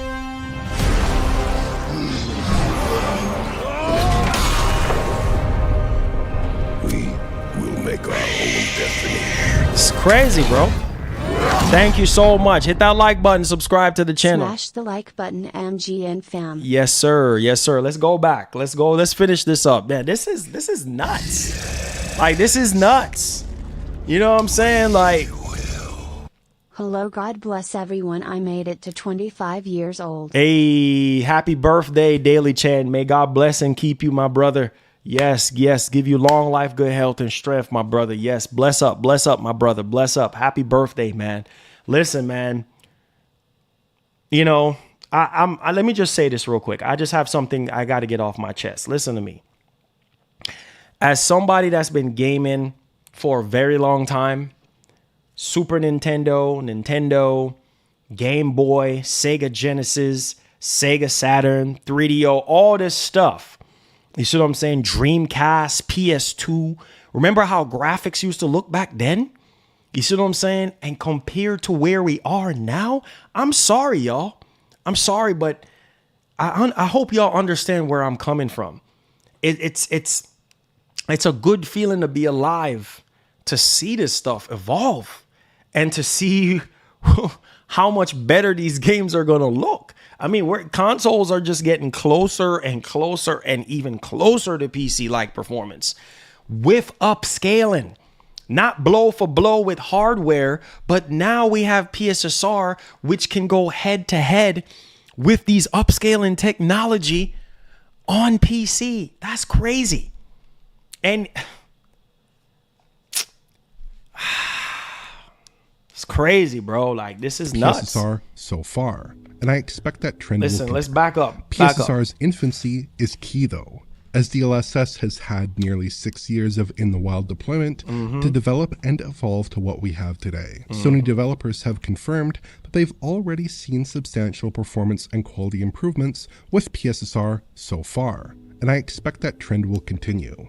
But in the here and now, PSSR at least seems better than FSR at delivering a temporally stable image. Wow. PSSR is better than FSR. You're hearing it right here. Better than FSR 3. As a That's final note, nuts. performance in the new Pro mode appears basically faultless in the footage we've seen so far. Wow. You might have noticed that small debug performance counter in the bottom right-hand corner of the screen, and that constant 60 FPS reading is generally accurate and... That's crazy. Constant 60 Man, this is nuts. Are y'all paying attention to this mug? Oh my god, bro. This is nuts. We'll make our own Easy HT Tech. Welcome to PS Gamer Plus. Thank you so much, my brother, for supporting the show. Make sure you go to the community tab where you'll find all your perks. Man, this is nuts, bro. Like, let me go back to this, what this man is saying, bro. This is crazy. This is crazy. As a final note, performance in the new Pro mode appears basically faultless in the footage we've seen so far. You might have noticed that small debug performance counter in the bottom right-hand corner of the screen, and that constant 60 FPS reading is generally accurate and is reflected in our own tools. Wow. Cutscene camera cuts are an exception, where a frame appears to be held for anti-aliasing purposes, which causes a single 16 millisecond. Look at what? Bro, don't tell me that don't look good. Bro. You see that? Lock 60. Lock 60. Bro, look at the image quality on Abby. Don't tell me that don't tell me that she don't look good. I mean, look how sharp and crisp. Oh my god, bro. Wow. It already looked amazing on the base PS5, but look how much more sharper and oh my god. Wow. Second frame drop right as the game switches to a new camera angle. Camera cuts while inspecting objects appear to be held for AA as well, and I suspect that other camera cuts during gameplay may behave similarly. So just camera cut, it goes down one frame. Like, you're not gonna notice one frame. God, wow. I'm really impressed. Man, this is wow, man. Just one frame, I'm okay with that. Camera, you're not even gonna notice one frame. But man, the sharpness and the crispness that Mark Cerny was talking about, the man was not lying. You're seeing it here. And Digital Foundry said with that 60 FPS counter matches up with their tool of measuring the frames. Like, oh my man. Intriguingly, Naughty Dog is leaving the old PS5 modes in as well, alongside an option to unlock the frame rate. Well, look at this right here. Look at this. It says, look at this, the Pro. So they're leaving everything else like it was before. But look down here where it says Pro. Enhanced rendering on PS5 Pro. Rendered at 1440p. Then output at 4K with PSSR super resolution. Target 60 FPS. Are y'all paying attention to this? Man, this is what you're paying for. This is it. You're not paying for no PlayStation 6 jump or no PlayStation 6 performance. This is the problem that we were having before. And now this is it. This is exactly what I'm okay with this. Rendered at 1440p and then output to 4K with PSSR super resolution and target 60 FPS. Man, come on, man. On VRR panels, like we've seen with prior Naughty Dog efforts on PS5. Man. According to the developer though, these older modes really just exist on PS5 Pro as a reminder of how the game looked before. That said, if the full power of the Pro is deployed in the older modes with unlocked frame rates, you should see a substantial performance edge over the base console. You hear what the word that the man used? Substantial difference. If it's unlocked and stuff like that, you will see a substantial difference even on those older modes than the base PS5. That's crazy. Oh my God. Y'all not even hearing what's going on. It's likely the 40 FPS fidelity mode option will remain as well when using 120Hz output with the unlocked toggle on, but without VRR enabled. Overall, I'd say the PS5 Pro's rendition of The Last of Us Part 2 seems successful even in this pre-release state. Dang. It delivers a credible looking 4K image with excellent detail and pretty good image stability at a virtually flawless 60 FPS update. It's effectively as Flawless. Wow. Look at the tree. You could even see the quality on the trees, like the lighting on performance mode. You can barely see the lighting on fidelity mode. You can see it on the Pro. It just looks more sharper and more crisp. Man. Mark Cerny put it in the PS5 Pro announcement video. Exactly. Achieving fidelity-like graphics at performance frame rate. Exactly. Rich came away with similar impressions from his capture session as he actually played and recorded the PS5 Pro dev kit capture we've been showing throughout this video. Looking forward, I'd be very curious. Mark Cerny did not lie to us, man. Mark Cerny is the one that's gonna kill Xbox lol. Oh, don't say that, bro. Don't say that, bro. Please don't start up no drama. Don't say that, man. But Mark Cerny was telling the truth, bro. And you hear what Digital Foundry just said. Mark Cerny was the one that captured the footage and all this and that. Listen, man, Mark Cerny didn't lie. You know what I mean? That man is a genius, man. Everything he said in that 9-minute video was true. You're seeing it. And this is first party. Can you imagine what third party developers are going to be able to do? Man, come on, man. To see how PSSR behaves with lower input resolutions and somewhat more challenging game content. The Last of Us offers a satisfying 1440p to 4K upscale, but a lot of demanding PS5 software runs with sub 1080p internal resolutions. See, that's the problem that we have right now. Just like what he just said, a lot of the more heavier games on PS5 are running at 1080p. Listen to what he just said, at 1080p, right?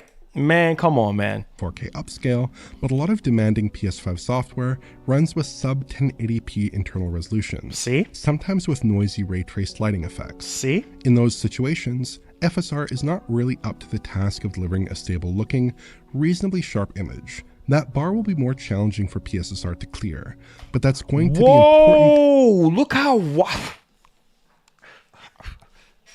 God dang. Bro, this is what? This is Series X? Bro, look how washed out. Are you going to play Silent Hill 2? Yeah, I'm going to play Silent Hill 2 for sure. Bro, look how washed out. Look on the left. Look how washed out the performance mode look. God dang. And then look at the quality mode. Obviously, quality mode, look, man, you can't even see. You can barely even. That's crazy. Sometimes you playing on these consoles and you don't even really notice things until when you start seeing things from a whole different perspective. Wow. That stuff looks very washed out on the left versus the right. I mean, the Series X quality mode looks better. In titles like Star Wars Outlaws and Alan Wake 2, both of which are slated to receive Pro upgrades. But for now, early indications suggest that PSSR, in combination with the Pro, is capable of delivering a solid 4K 60 experience in a range of PS5 software, including in The Last of Us Part 2 Remastered. Wow. If you enjoyed this video, you hear what this man said? That's it, boy. Listen.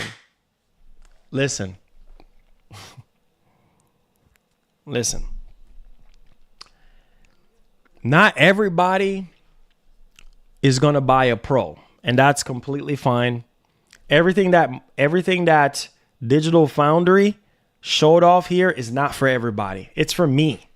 Because as somebody that's a hardcore PC enthusiast and then also a hardcore console enthusiast, and I want more frames, and I was one of the main ones that was let my voice be heard. I'm tired of these games looking fuzzy and blurry. I need more frames. I need things to look more sharp or more crisp. Man. Wow, man. I can't wait for the Pro. I cannot wait. I mean, bro, that's an old first party game. Can you imagine?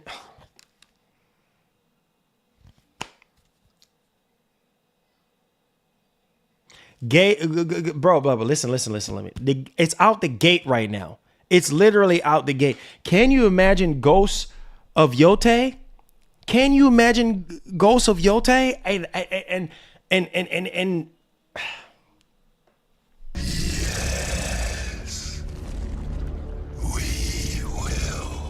I love and share your passion for gaming, my brother.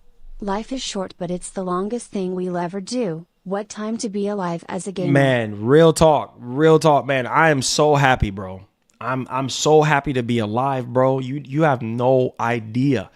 You see what I'm saying? Like, man, as a dad, as a gamer, as a husband, man, it's beautiful to see, man. It's coming from where we coming from, bro, where we used to game on in the arcades, bro, how stuff used to look just 8-bit, block looking, choppy looking mess.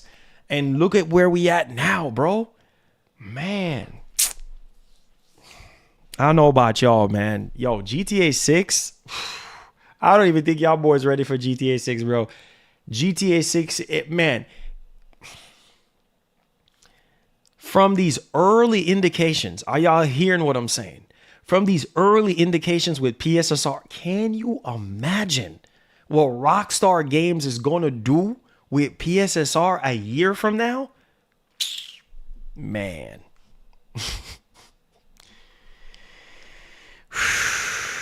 Man.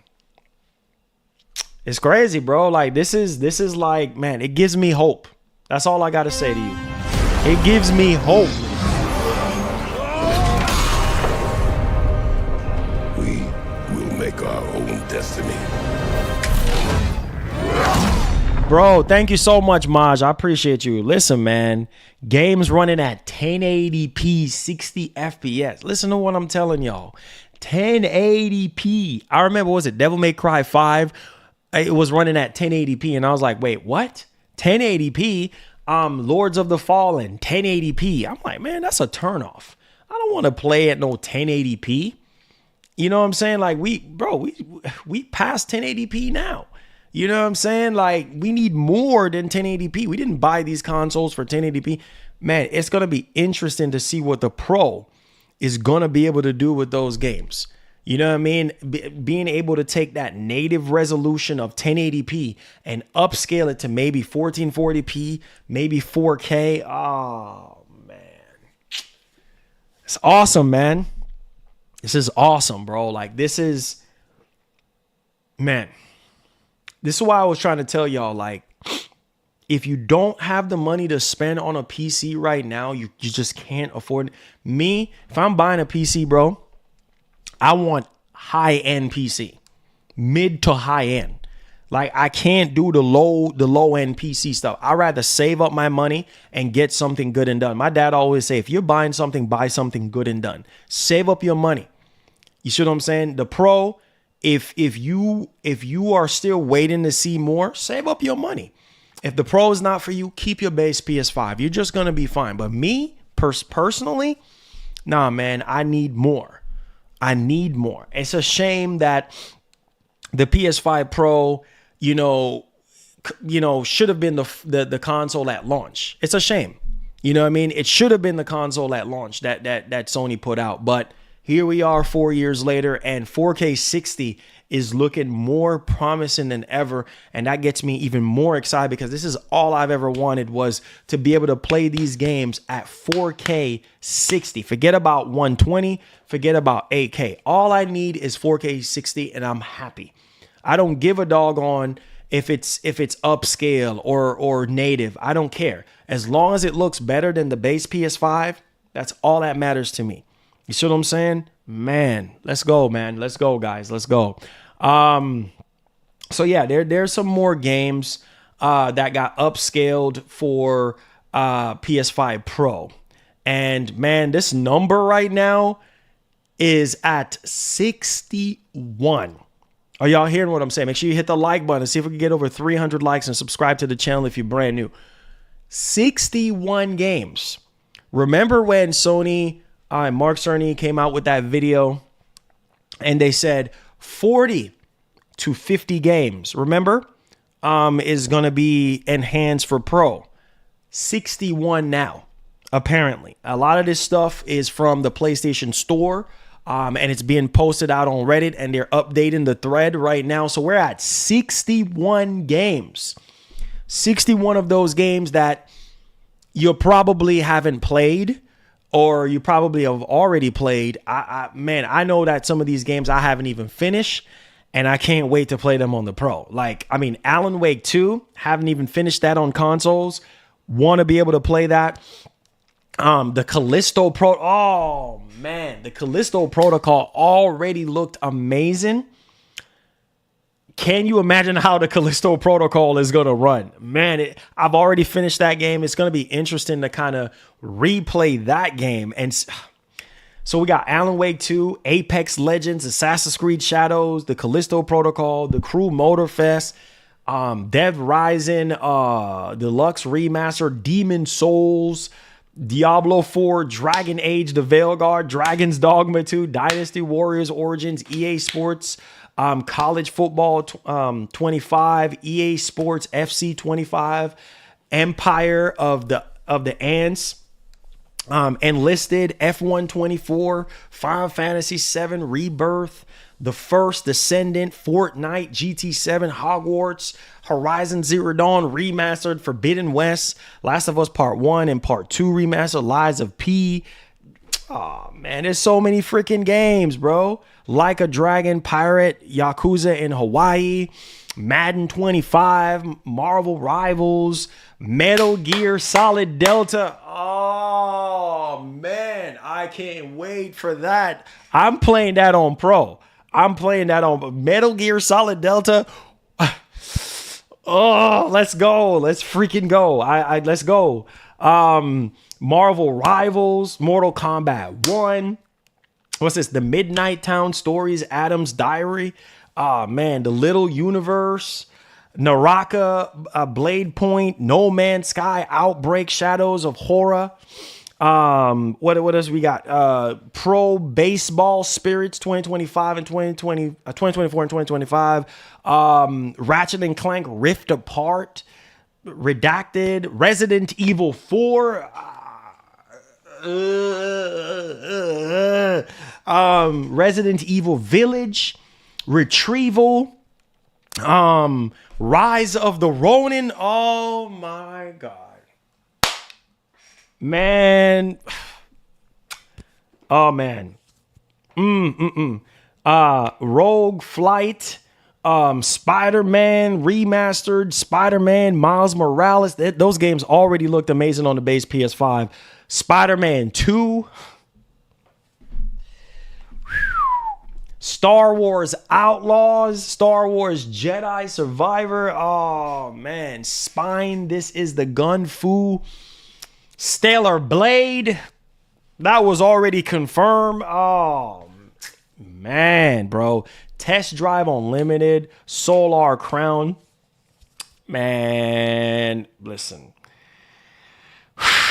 Unreal Kingdoms, Until Dawn. I already told y'all about Until Dawn. Warframe, War Thunder, Wolverine.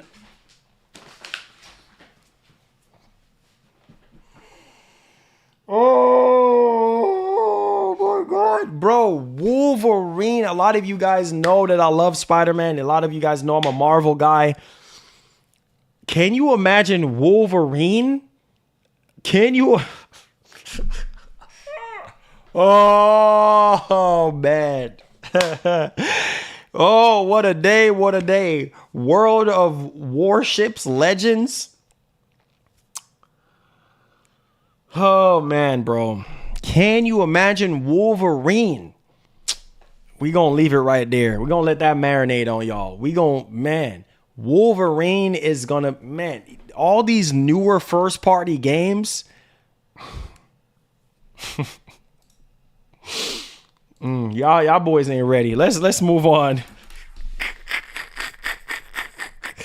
Y'all boys ain't ready, man. Y'all ain't ready. Y'all ain't ready, man. Silent Hill 2. Oh man. Yeah, that getting PS5 Pro, I don't think that's confirmed yet. Somebody tell me in the comments if that's confirmed or not. But man, oh man, oh man, these games, boy, is gonna really shine with PSSR, bro. Wow. Let's move on to Silent Hill 2 reviews. Shout out to my man German Strands out on Twitter. Yeah, so here we go, man. Silent Hill 2 Remake smashes the reviews. Look at this. IGN Japan, 10 out of 10. Unbelievable. IGN France, 10 out of 10. PSX Brazil, 10 out of 10. Look at all these 10s, bro. This is insane. And people was knocking this game, bro. Like, look at all these 10s, 9s. Gaming Bible, 9 out of 10. CG Magazine, 9 out of 10. Gamers RD, 9 out of 10. Hardcore Gamer, 9 out of 10. Look at these review scores, man. This is nuts. Push Square, 9 out of 10. GameSpot, 9 out of 10. Gaming Trend, 9 out of 10. Press Start, 9 out of 10. 8.7 out of 10 from GamePro. IGN, 8 out of 10. These are magnificent review scores for Silent Hill 2 Remake. Holy biscuit cow. Wow. Wow. Yeah, people was knocking this game and saying it's trash. Oh, Marlon, the game's trash, man. You know, it don't look good, man. There you go. There you have it. There you have it. I got to do a pixel refresher on this bad boy. Wow. Wow. Yeah, Silent Hill 2 right now. Yeah, the reviews are looking really, really good. Not that we look at reviews to make a purchase, but we buy our games based off of how we feel, you know what I'm saying, and what we see. But reviews are looking really, really good. And for those of you who make your purchase decisions, you know, based off of, review scores and stuff, man, them review scores, 10 out of 10, 9s, those are high scores, 8s. Those are really, really good scores. So yeah, man, Silent Hill 2, it's going to sell pretty well. It's going to sell pretty well. I mean, people have been waiting for this remake for a very long time. It looks even better the last time we had saw it prior to the last time that we saw it. The improvements and stuff like that on the gameplay and everything. It looks good. It looks really, really, really good. So that's the next game on the list there to play, finish, and give y'all thoughts on it. So yeah, man, lots of stuff to look forward to, guys. So let's get into the comment section, man. It's Hype Fridays. How you guys are feeling right now? Are you guys feeling rejuvenated and ready? Let's go ahead and let's check this poll real quick before we move into the Q&A. We had 547 votes. Thank y'all so much for the support. Let's see if we can get over 300 likes. Subscribe to the channel if you're brand new. I asked you guys, I said, are you buying Silent Hill 2 Remake? 56% of you guys said no. And then 45% of you guys said yes. So that's very, very interesting to say the least there. And definitely lots more to come out of that. So yeah, let's go, man. I said laugh out loud. They gave Concord a good review too. Hey, man, listen. Like I said, we don't go off of reviews to make a purchase decision. Did you see Shattered Space reviews, bro? Lower? Yeah, not yeah.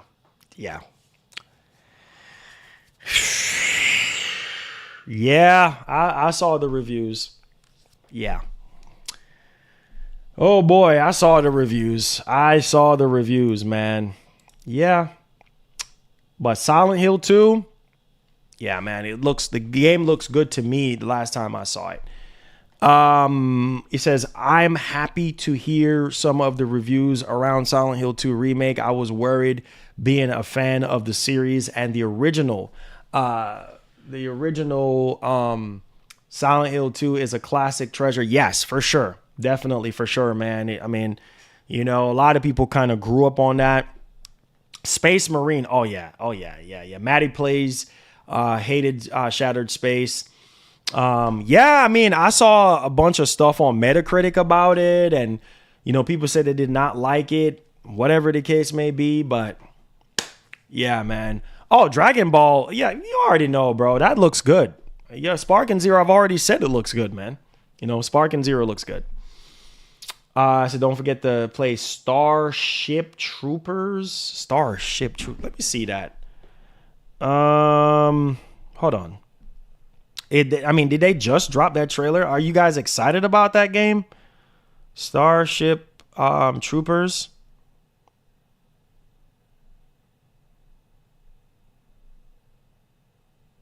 Oh shoot, this looks like yeah, this looks like a mixture of Resistance and a mixture of Resistance and Helldivers. Yeah, it looks like a mixture of that.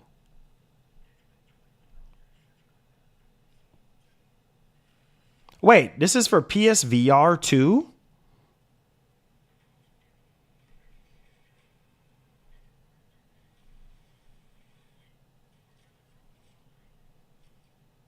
Yeah, this is a PSVR 2 game. I mean, wait. It don't look bad. It don't look bad at all. VR experience. It don't look bad. Don't look bad at all. If y'all want to see it, let me know. Do y'all want to see it?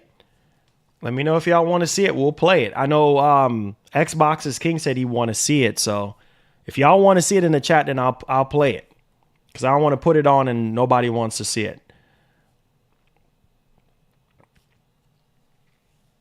He says, why you starting console war for no reason, Marlon? What? Wait, what? What are you talking about? Who is starting a console? Wait, how did we get console war into the equation? How do we get console war into the equation? I said, did you cover the Twisted Metal Collections rumor? The actor who plays Sweet Tooth heard it's coming out next year. He may be voicing Sweet Tooth. No, I mean, I saw it, but I need some more confirmation on that. You know what I'm saying? I need some more confirmation on that. Lord Jesus Christ. Y'all always... What did I say? All I said was it was for PSVR 2. I mean, what did I say? Please tell me, what did I say? What kind of console? What did I say? I didn't. What did I say? Did I say anything about that?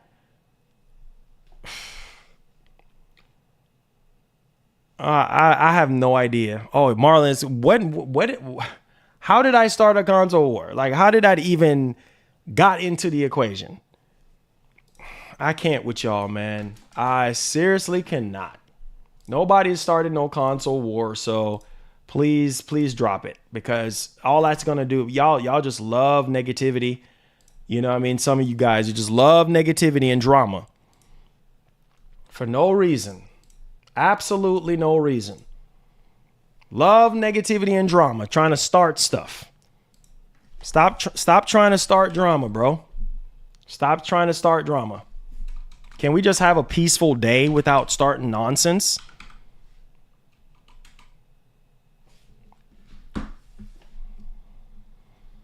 Swear, man. Gives me a headache to come on stream sometimes, because y'all just love starting friggin' drama and nonsense.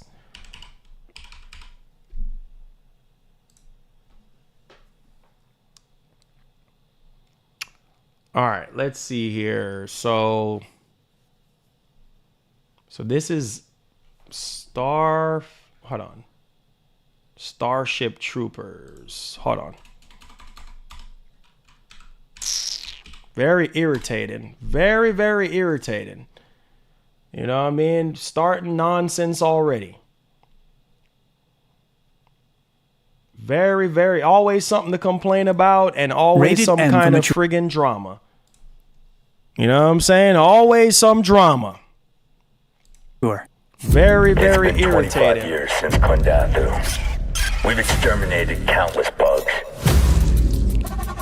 But the most deadly war in Earth's history still rages. We need to break the deadlock. So listen up, troopers. We're gonna draw a line. Stake our lives, no matter what the cost. We're gonna kill them all!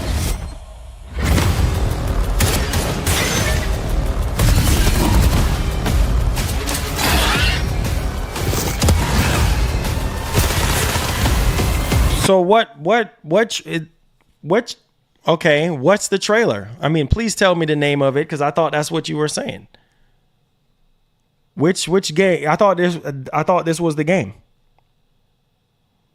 This is not it. So what is it? You want me to play the normal version, not the VR version?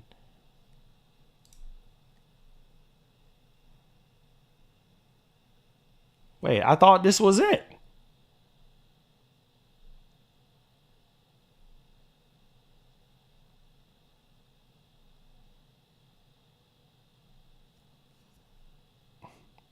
There's a trailer from like 3 months ago. I mean, that's the only thing I see here. That's exactly what I typed in. That's exactly what I typed in. And there's an official trailer from Gamescom from like a month ago. Like, that's it.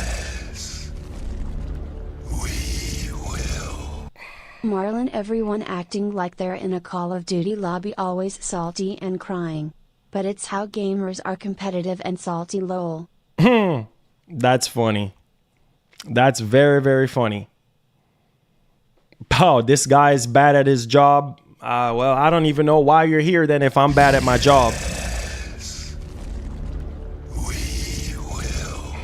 PPL love hate watching you, Marlon, or they wouldn't be here. You doing a comparison is not you console warring, it's chat getting themselves upset. Yeah, I guess. It says can't see it either. Yeah, I don't know what trailer. Listen, I don't know what trailer, but yeah. Oh, I'm bad at my job because I can't find a trailer that he's specifically talking about. I typed in exactly what he said. Starship Troopers Extermination, and there's a trailer from like a month ago, I said here, and there is like a gameplay here from a streamer. That's really about it. Like, I don't see anything else, and I actually thought that's what he was talking about. So if I'm bad at my job, then why are you here? That's all I gotta say. Play the Gamescom trailer, okay? That's all I said. And I'm supposedly bad at my job. But you're here, though. You're here watching me. But I'm bad at my job. Why are you here?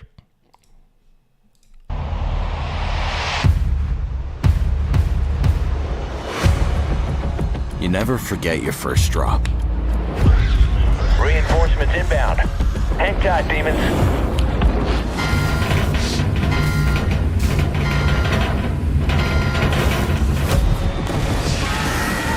From the moment those doors open up,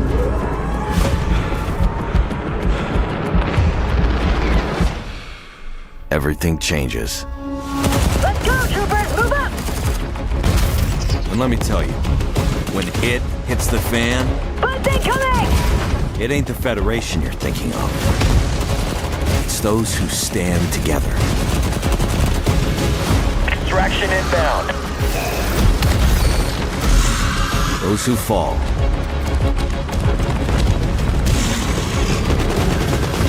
And those who stay behind.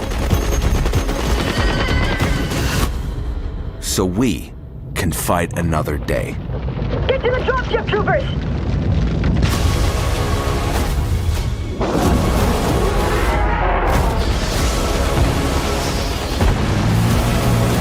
This is why we fight. You know what to do. Extraction complete. Here's another one.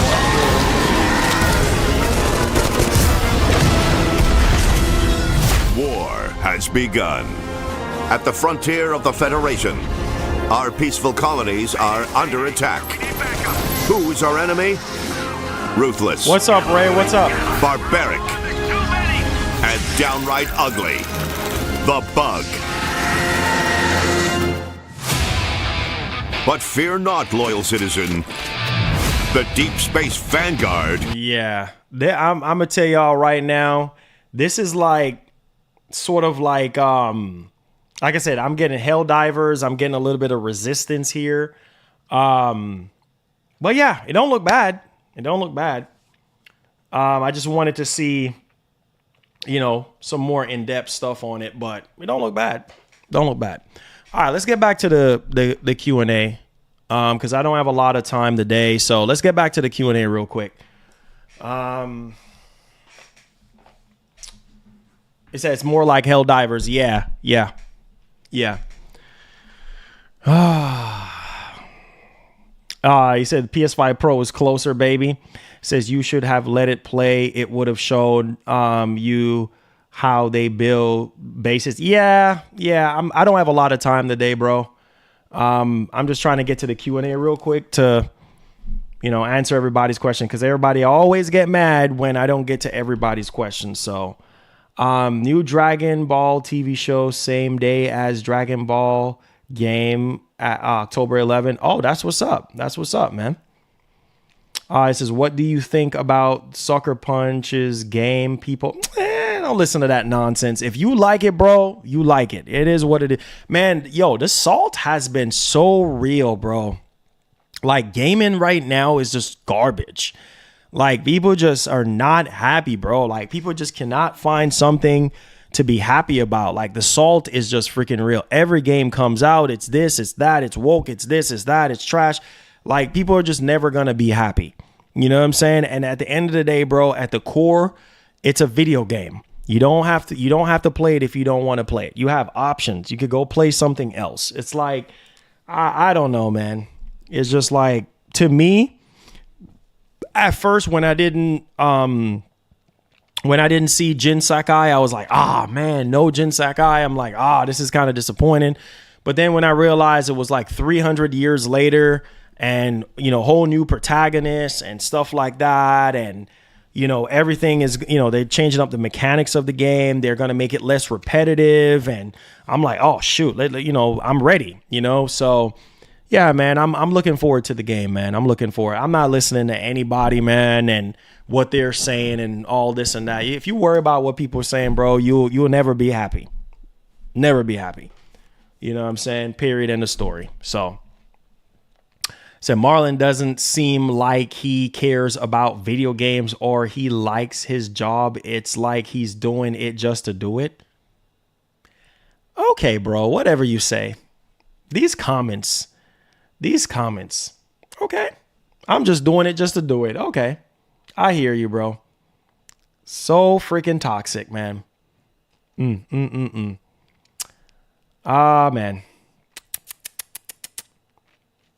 What a shame. Ghost of Booty. I'm done with you struggle unboxing. I'm done.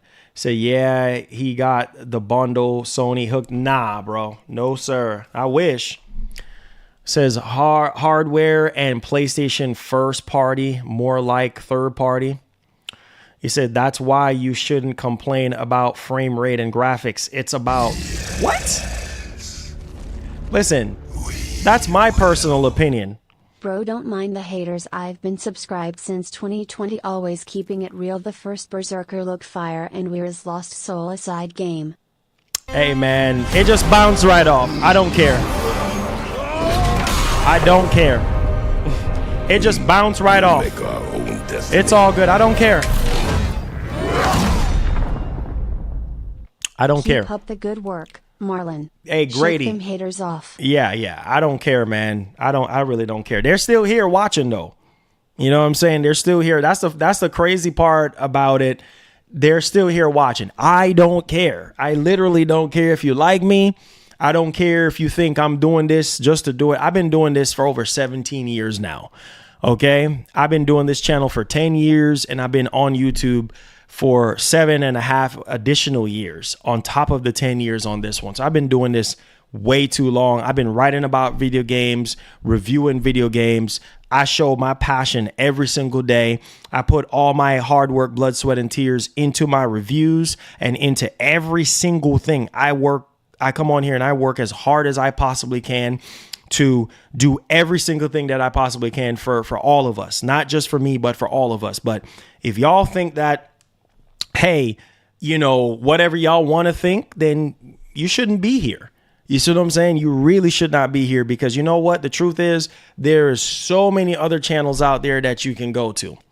Be my guest, bro. You have plenty of options. So while you're sitting here complaining and saying what you're saying, there's plenty of other options for you to go to. Plenty. There's so many other channels that cover what I cover and do what I do. So please, by all means, if you don't like me and you don't like what I have to offer here, please. I mean, it's very simple. Go to those other channels.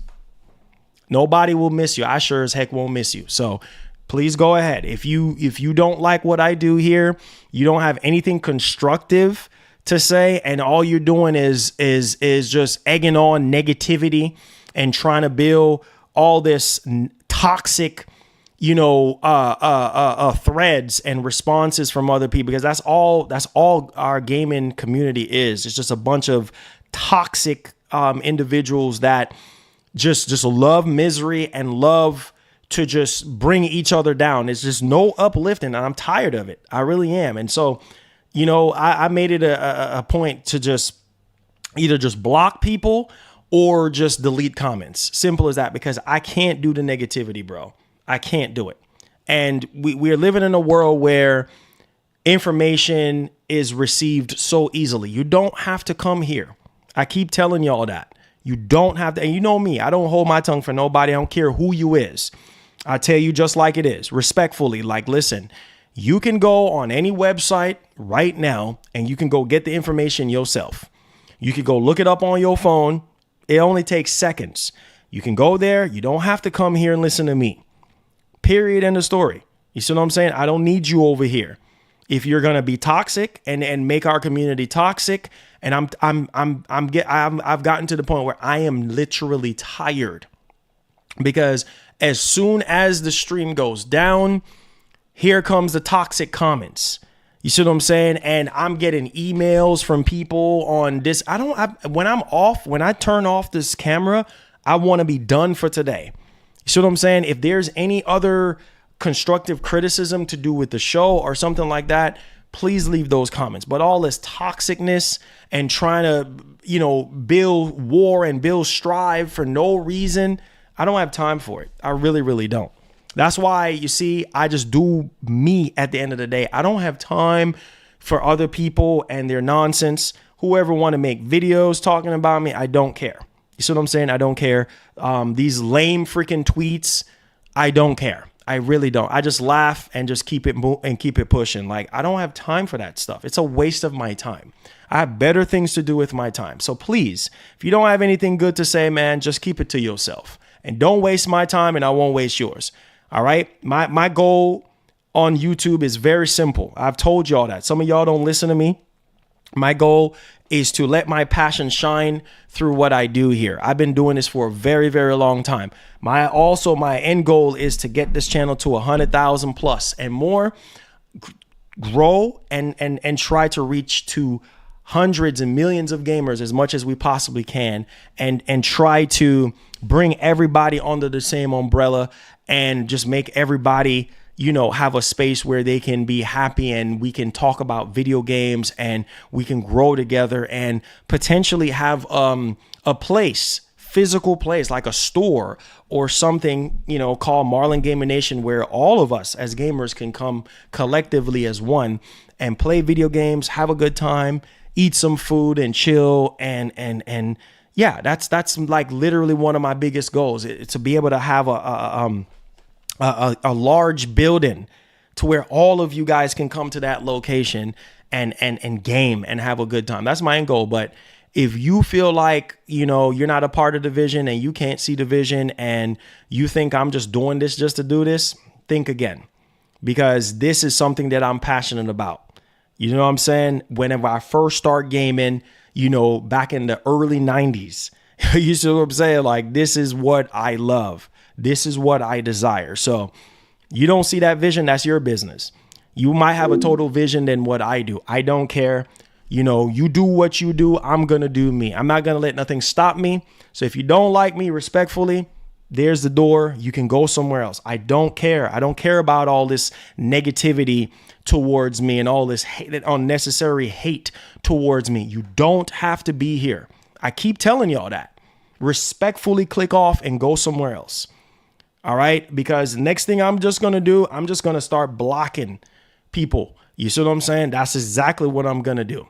Case closed. I don't have time for that bull crap. So keep the nonsense to yourself. If you don't have anything constructive to say, keep it to yourself. And I'm only going to say this one last time, because after this, no more talking. It's just going to be action. That's it. Simple, plain and simple. So that's it, man. I'm done talking. I'm done talking. Plain and simple. It doesn't matter. It's not about entertaining. It's not about entertaining.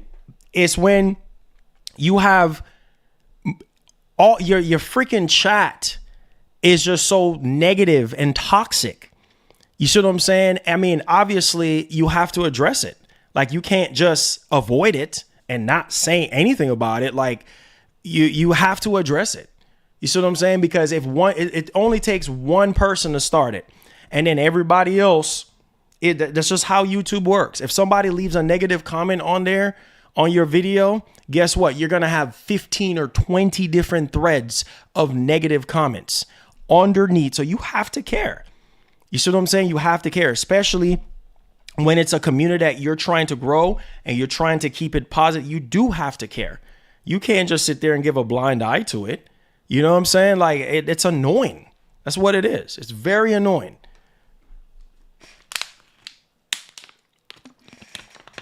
That's exactly what's fixing to happen. You see what I'm saying? That you see why a lot of people get blocked out on Twitter. You see what I'm saying? A lot of people get blocked out on Twitter because, hey, the toxicness, the super negativity, and the bickering and all that is just like, bro, simple. Like, I'm so tired of people coming in here and making it seem like I'm making them be here. I'm not making you be here. If you don't want to be here, you should not be here. Simple.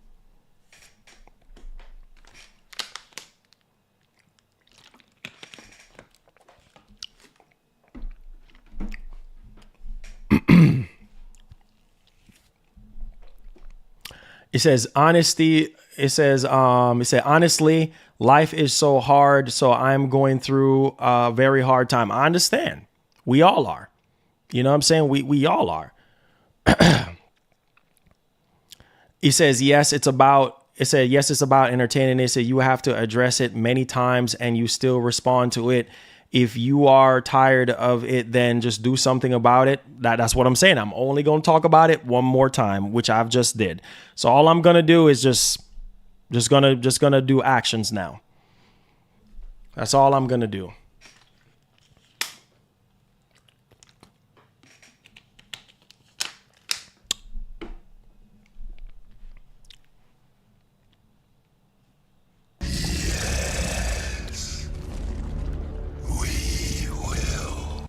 Marlon, why you put effective on pause? Put effective on pause? What are you talking about? I have not touched my mouse at all. So why is he on pause? Can send me some beats to play on stream? I would prefer not to, man, because I just don't want any copyright issues or anything like that. I just prefer just keeping it the way it is, bro. Honestly, I appreciate it. Appreciate the offer, man. I just had issues in the past, and yeah, I just want to not have to do all that. Yeah, it's all good, gaming interactions. It's all good, bro. It's all good. Appreciate you being here too, bro. Nice seeing you, man. Hope all is well. Talk about specs. Talk about specs about what? It says, I'm almost done with Stellar Blade. I'm stuck on the boss fight. Says what? I stopped playing it. I was like halfway done with it, and then I kind of stopped playing it because there was a lot of other games out there to kind of play. So I'm waiting for the Pro to come out so that I can play the Pro version and finish the game.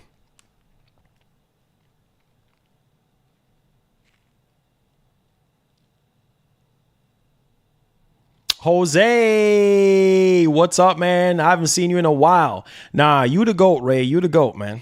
You the GOAT. Yeah. Jose is in the building. What's up, Jose? What's going on, bro? Man, I haven't seen you in a while. Big money Jose, man. Jose is the man. Jose is the GOAT, not me, Ray. Jose is the GOAT. What's my game of the year so far? Oh, man. I'm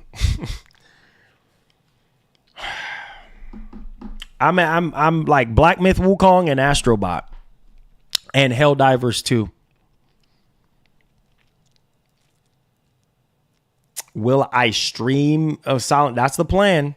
That's the plan. Hopefully all goes well. That's the plan.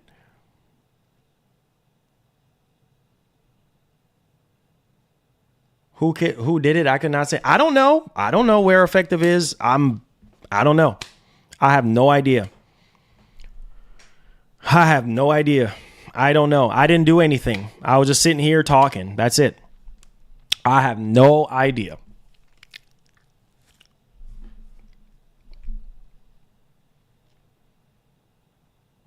Metaphor, I don't even think I'm going to get around to that game at all. There's like so many other games right now to pick up and play. People want me to play, so yeah, probably not going to be able to get to that, man, to be honest. What he said, Marlon, been busy like as usual. Hey, man, hey, I'm happy you're doing well, Jose. Great to see you in here, my brother. Great to see you in here, man. Where is Cordarius? He pops up every once in a while, bro. I don't know where he's at. He's probably working. He's probably working, man. Yeah, man. It's great to see gaming and reactions in here, man. Big up yourself, my dude. Yeah, that's a good dude right there, man. Good dude. Good dude. Good dude. Let's see here.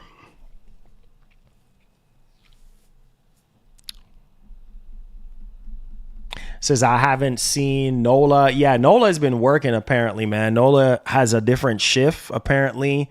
So yeah, man, the stream doesn't line up with, when he's available and stuff like that. But yeah.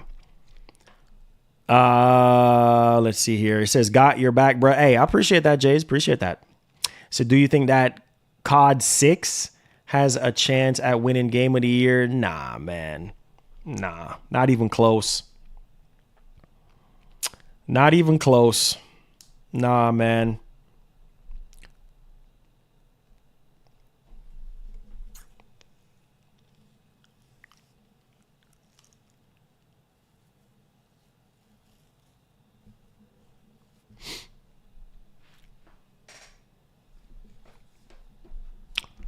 It says, sup, Marlon, you pumped for that Pro, boy? Hey, man, I'm ready for it. I'm ready for it, man. Ready to get it on the channel. Ready to review it for you guys. I'm ready for it. I'm just ready for it, man. Say, yeah, bro, I have so much to play now. I'm hooked on that Throne of Liberty game. It's a massive RPG. Okay, gotcha. Yeah, there's so many stuff to play right now, bro. I'm just busy playing, I just finished Until Dawn. Like, I'm just waiting for the Pro to come out so I can finish up all those back catalog games and everything. So yeah, man, I'm just... Yeah. Astrobot definitely winning some. Oh, for sure. Astrobot looks really, really good, man. And from start to finish, was a great game, man. What about Wukong? I've already said, Game of the Year contender for me, man. It's a great game. Oh, there goes Effective. There he goes. I don't understand what this whole pause thing is about. Like, there he goes commenting. So I don't know what's going on. You guys love trolling, man. Silent Hill 2 Remake Deluxe Edition 48-hour early access. The game comes out on Monday. You got 48 hours early access money? It It said, did you pass that spot? Yes. I've passed that turtle, and I think I'm on this other side of the island or something like that. Yes.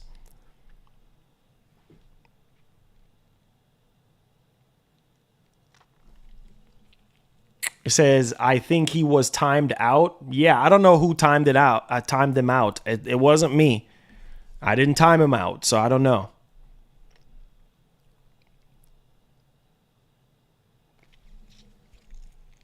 He says, word on the street is Effective bought a Galaxy Series X. Oh, that's awesome if he did. Yeah, of course they always trolling. You already know, bro. Jason says, God bless you and your family and the channel. Hey, thank you so much, man. Yeah, we need some more positivity. You know what I mean? More comments like that, man. Yeah. You know, just let the spirit of Jesus flow through our community and, you know, and everything that we do, man. You know, I appreciate y'all. I thank y'all for y'all support and y'all time. Those of you who supported the channel since day one, I appreciate y'all. You know what I mean? And I thank y'all for what you do. You know what I'm saying? And for how you hold us down, man. It's a blessing. And those of you who, you know, who have taken the time out of your day to be here, you know what I'm saying? It's a blessing. It's a blessing. Time is something you can't get back. So I appreciate y'all being here. So Marlon, it says, I have a great question. It says, I love your YouTube live stream and YouTube like you, like you cover PlayStation news and Xbox, PlayStation. Can I add on PlayStation? Yeah, that's strictly only from. I hope we getting a pro enhanced for Black Myth Wukong, man. I needed that. I know, yes, sir, yes, sir. From what I heard, Gifted Gamer, I heard that they're potentially working on that. So we'll see. You know, once we get it. I mean, according to Digital Foundry, yeah, the PS5 Pro will definitely be tailor made, you know, for Black Myth Wukong, especially with PSSR, man. I can't wait. I literally can't wait to see it. You know what I mean? I can't wait to see it. It said, Marlon, I saw a video of Mario and Astrobot comparison, and they had both games side by side. And my man, they stole everything Mario had, from boss fights to game levels. Oh, man. Oh, man. Hey, man. Hey.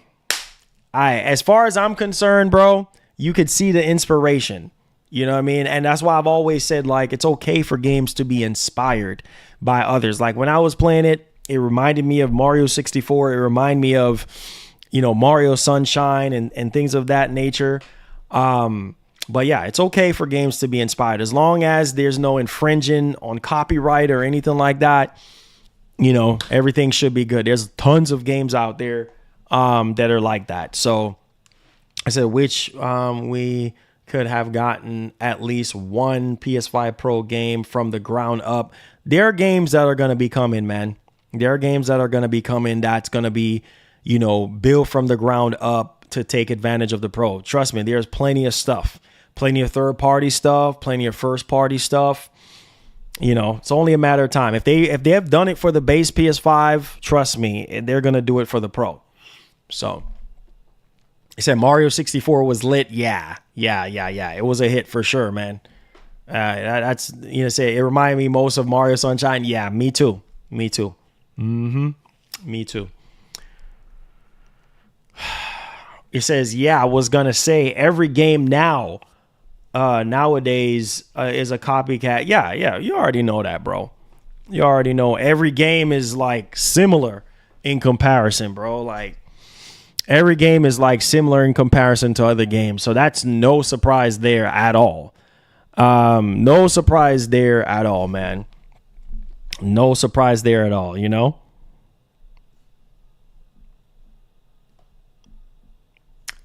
He says, these Xbots are trying to cry hard. Don't worry about it.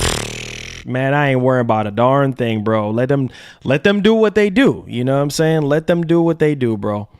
It's all love. I'm a gamer at the end of the day, bro. So I don't have time for the negativity, and I sure as heck don't have time for the toxicness, so it is what it is. Let them buy what they want to buy, play what they want to play. We good over here. Ray Shaw, big money Ray Shaw. You the man. The richest man in the stream. Says it's always great watching your streams, brother. Oh, thank you so much. I appreciate that. Until Dawn is... Hey, Brian, did you watch my review? Make sure you guys go check out my review, man. Make sure you guys go check out the review and stuff like that.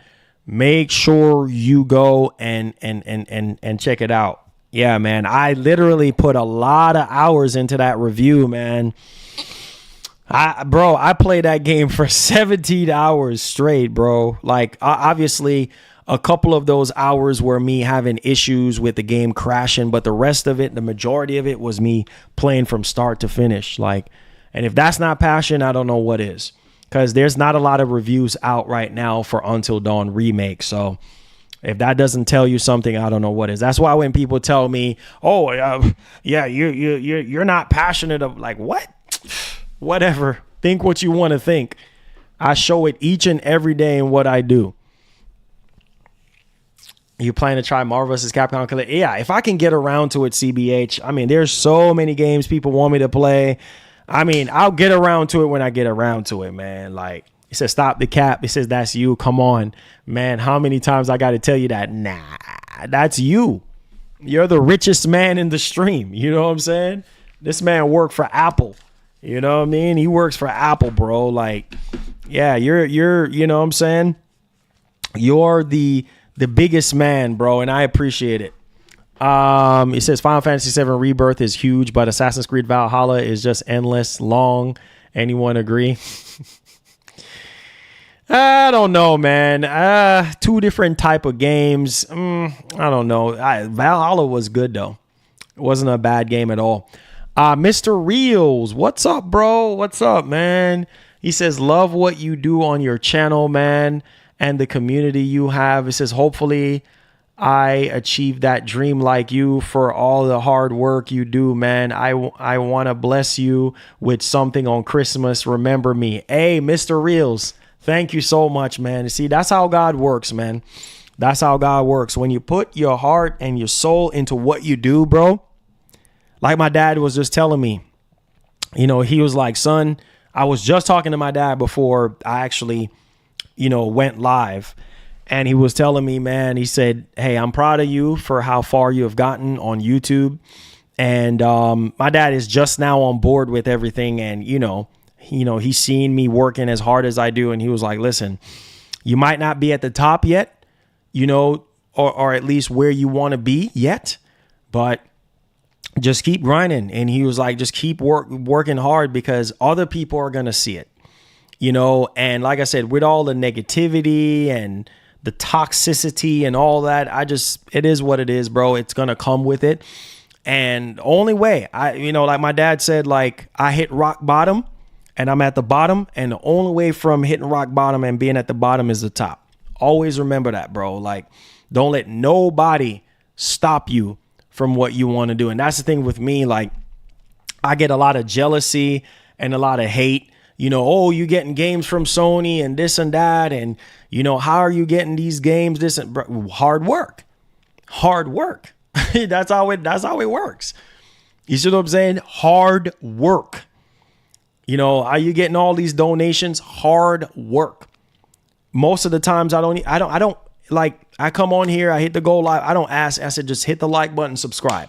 People do what they do because they see the grind. They know how long I've been on this platform and things of that nature. And, it's just like, oh, Sony, this on hard work. That's what gets you there. You know what I'm saying? Don't let nobody tell you otherwise, because I know a lot of YouTubers right now that would love to be in my position. I'm not asking you. And they're bigger than me. They're way bigger than me. And they don't have the connection. They don't have the connections that I have. You see what I'm saying? Like, they don't have the connections with Microsoft, or they don't have the connection with Sony, or they don't have the connection with Nintendo. I'm telling you, don't let nobody tell you that stuff grows your community. So like I said before, I don't take nothing for granted. It is a blessing. And I'm saying it publicly. I'm saying it live on stream. It is a blessing.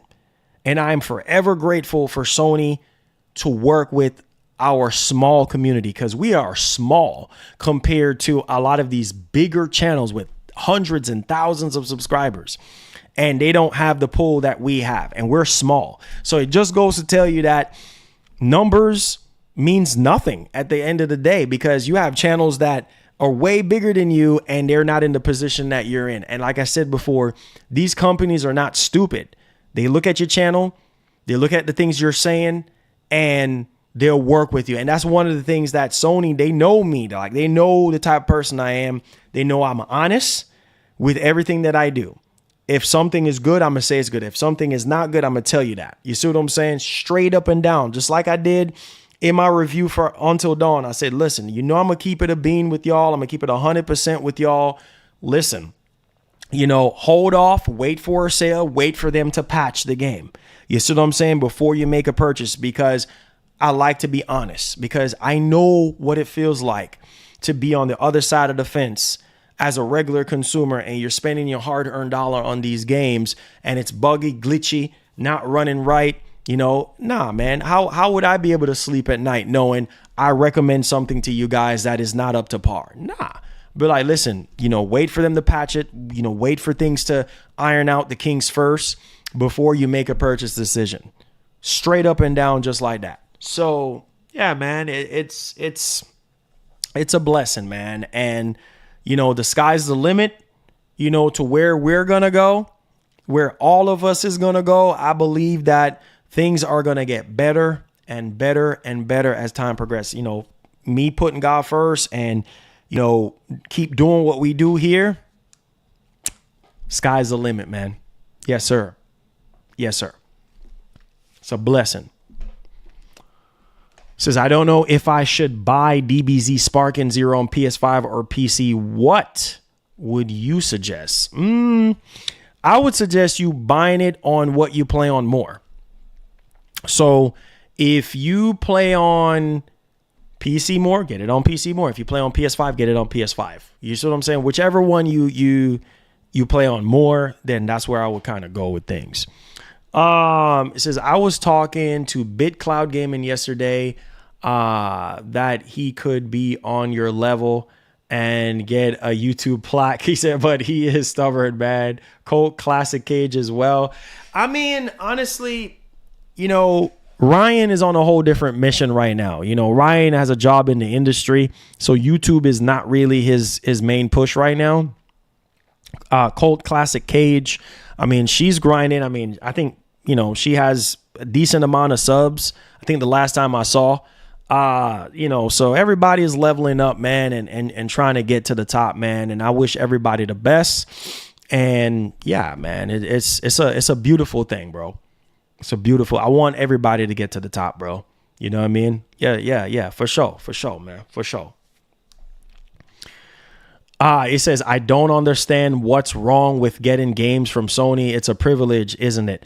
I don't understand why it's an issue. I never understood, like, people are like, oh, why are you getting these games a day before? Or, oh, man, you getting games from Sony, man. You lying and this and that. And it ain't true. And you honestly think I'm going to sit here and lie for what? Like, what am I going to sit here and lie for? You know what I'm saying? It's a blessing. That's what it is. And I'll take that blessing with me, bro. You know what I'm saying? It's a blessing. And I thank God for that opportunity every single day. And I work as hard. They know I work hard. You know what I mean? I don't come on here playing around, bro. I come on here to grind and try to grow our community even further. Eric says, Marlon, do you still have your PSP? Yeah, I got multiple PSPs. I think I have about 3 or 4 PSPs. It says, and could I use my old games on the new PSP handheld console, PSP 3? Well, they don't have a PSP 3 yet, but I don't know. I don't think so. Man. Unfortunately, I know I have the Vita too as well. I think I have 2 Vitas. I have the overseas Vita and I have the regular Vita. Love my Vita, love my PSPs. I have multiple PSPs. Game Station, my man, says, Marlon, thank you very much for the live stream. It says, you always bring joy to my home. I really appreciate it, bro. Hey, listen, man, y'all are the ones who I do it for, man. You know, shout outs to Google Eyes, you know, all of you guys, man. You guys that's been rocking with the channel. You guys spend your time here. You guys donate. You know what I mean? Y'all are the ones I'm doing it for, man. And when I get up in the morning, take the time away from my daughter and my wife just to come on here every single day for 2-3 hours at a time. That's a long time to spend with somebody.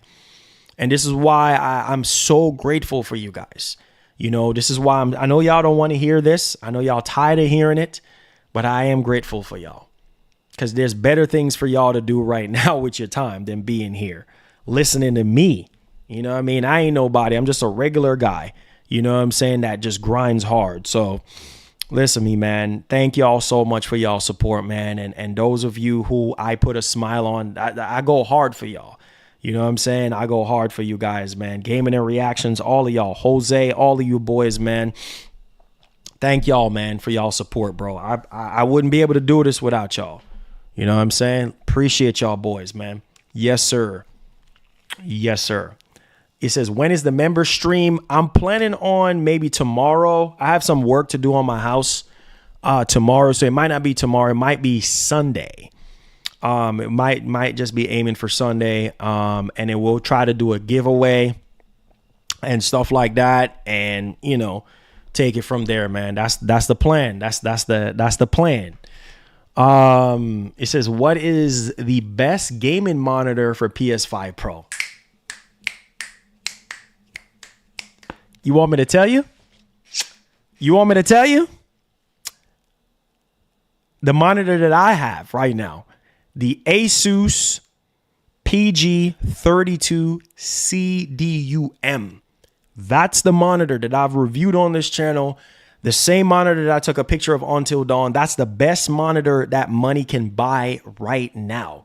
Quantum dot, OLED, 4K, 240 hertz. Mwah. Woo! Mwah. Butter. Bro, I was playing Until Dawn on the base PS5. And bro, like I got to this part where Emily, I was playing as Emily and she was holding a torch and it literally lit up the whole entire office because the peak brightness of this monitor. Oh my God. Yes, go get it. Go grab it.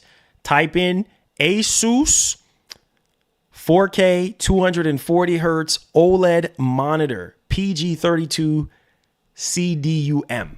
All right, type that in, bro. I am telling you right now, you will not regret it. It's expensive, but once you make that investment and you do your pixel refreshes, you know, every day, like I set mine's like every 8 hours, or you can set it for every 4 hours.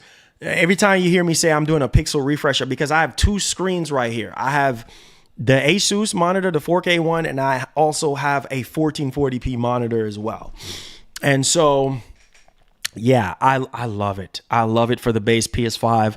I love it when I'm gaming on PC. I love it. One of the best investments that I've made, you know what I'm saying, is getting that monitor. Ooh, yeah, you owe it to yourself. If you get in the Pro, if you get in a high-end PC, especially with the 5090 on its way out, what? Are you crazy in your brains? Yeah, man. You got to get that 4K 240 hertz because that's the card that's going to take you beyond what the 4090 can do right now. Oh, man. 5090 is going to do 4K 240 in its sleep. I mean, we're talking about generational leap right now, son. So listen, man. Get that monitor, bro. Get it. You know, you can either go with that Asus or you can go with the LG. There's like a LG one. It's a 2-in-1 monitor. You can switch between 4K 240 hertz, or you can go 1080p. I think it's 1080. I forgot the hertz on it. I think it's 240 hertz at 1080p. I forgot, or maybe it might be higher than that, but it has a dual mode, and there's also an Asus dual mode. So if you're doing competitive gaming or whatever, you can scale it down. You can switch, not scale it, but switch to 1080p, and you get a higher refresh rate if you're wanting that. But man, $1,300 well spent. I love this monitor. I mean, turning it up, turning on HDR, get on it, man. Get on it. If you can afford it, get on it, man.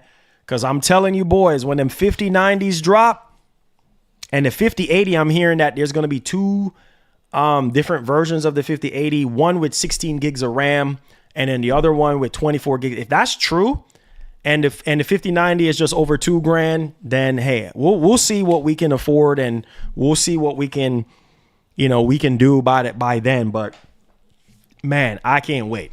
I can't wait. All right, so let's go. I said, Marlon, can I see you drooling on stream regarding monitors? Hey, Jose, love you, bro. He said, did you see the new Sony M10's monitor? Oh, you talking about the Zone monitors? No, I saw a little bit about it, but I said, what's the name again? Okay, let me show you. Let me show you. It's called Asus PG32 CDUM. Yeah, I can pull it up on stream if you want, and I can show you. But yo, Asus and LG got some of the best monitors. MSI got great monitors as well. But yo, you guys remember when I unboxed it on the channel? The box is right here, y'all. I don't know if y'all can see it. That's the box right here. Like, I wish I can pick it up. Y'all want me to show you? Let me show you. Hold on. Let me show you. Hold on. Let me pick up the monitor and show you. Hold on.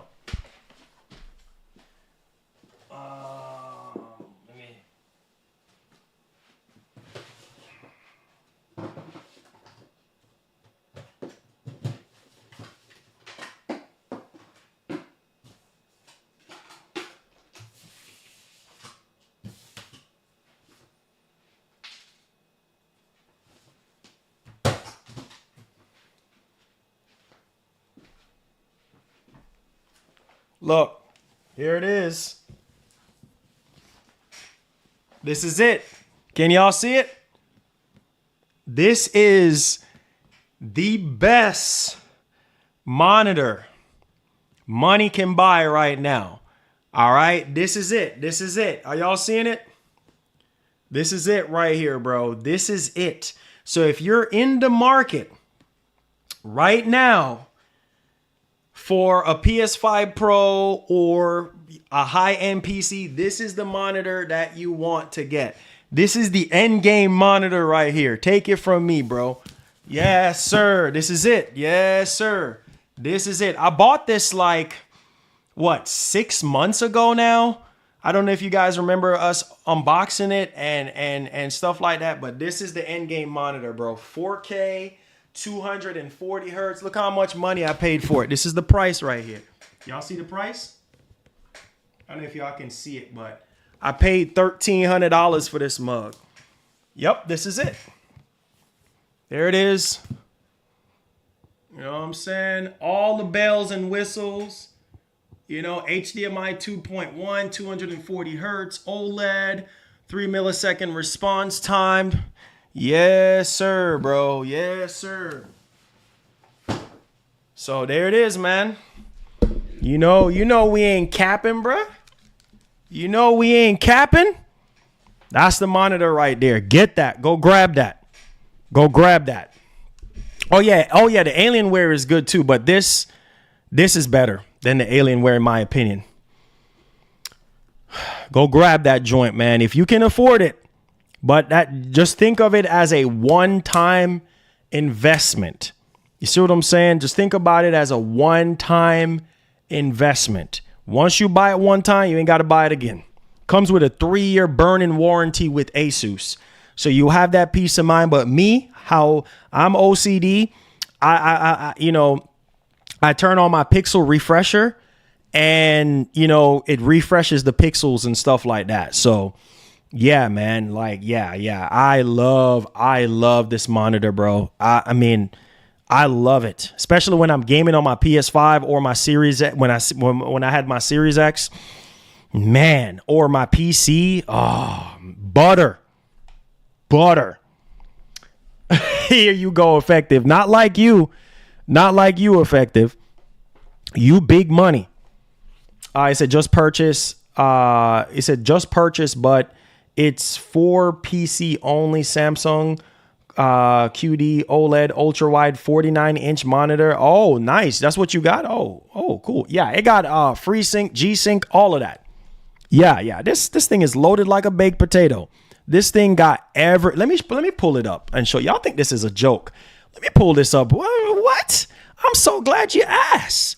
I'm so glad you guys ask about monitors and you want to buy a monitor right now for your PS5 Pro. I got y'all. You know, this is my domain. This is what we do, baby. Now I'm not sponsored by Asus or none of that, so I don't want y'all to think that. But listen, I did my research on this monitor, bro, and golly, it's literally the best freaking monitor, bro. It has everything. Dolby Vision, everything, bro. This is like the quality, bro. It is top notch. So let me show y'all real quick. 32 CDDM. Let me show y'all. Let me pull it up on the site. Y'all think this is a joke? Let me show y'all boys, man. If you're in the market for a PS5 Pro right now, what? This is the monitor that you need to get, homie. Yeah, you talking about, oh, Marlon, I'm going to buy a PS5 Pro. Yeah, if you want to get a PS5 Pro, baby, this is where you need to be at right here. Like, let me show y'all boys, man, right here. Look at this, man. Yes, sir. This is it. I mean, it costs money. Don't get it twisted. It ain't cheap.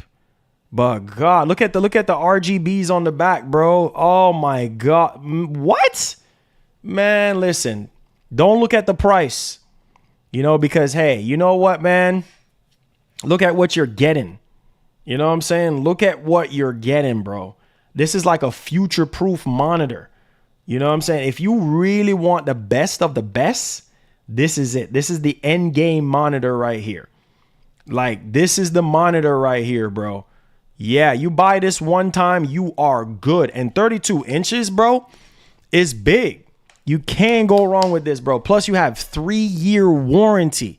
So if you're in the market right now for a monitor, bro, look no further. And let me show y'all the specs and everything like that on Asus. Like, what?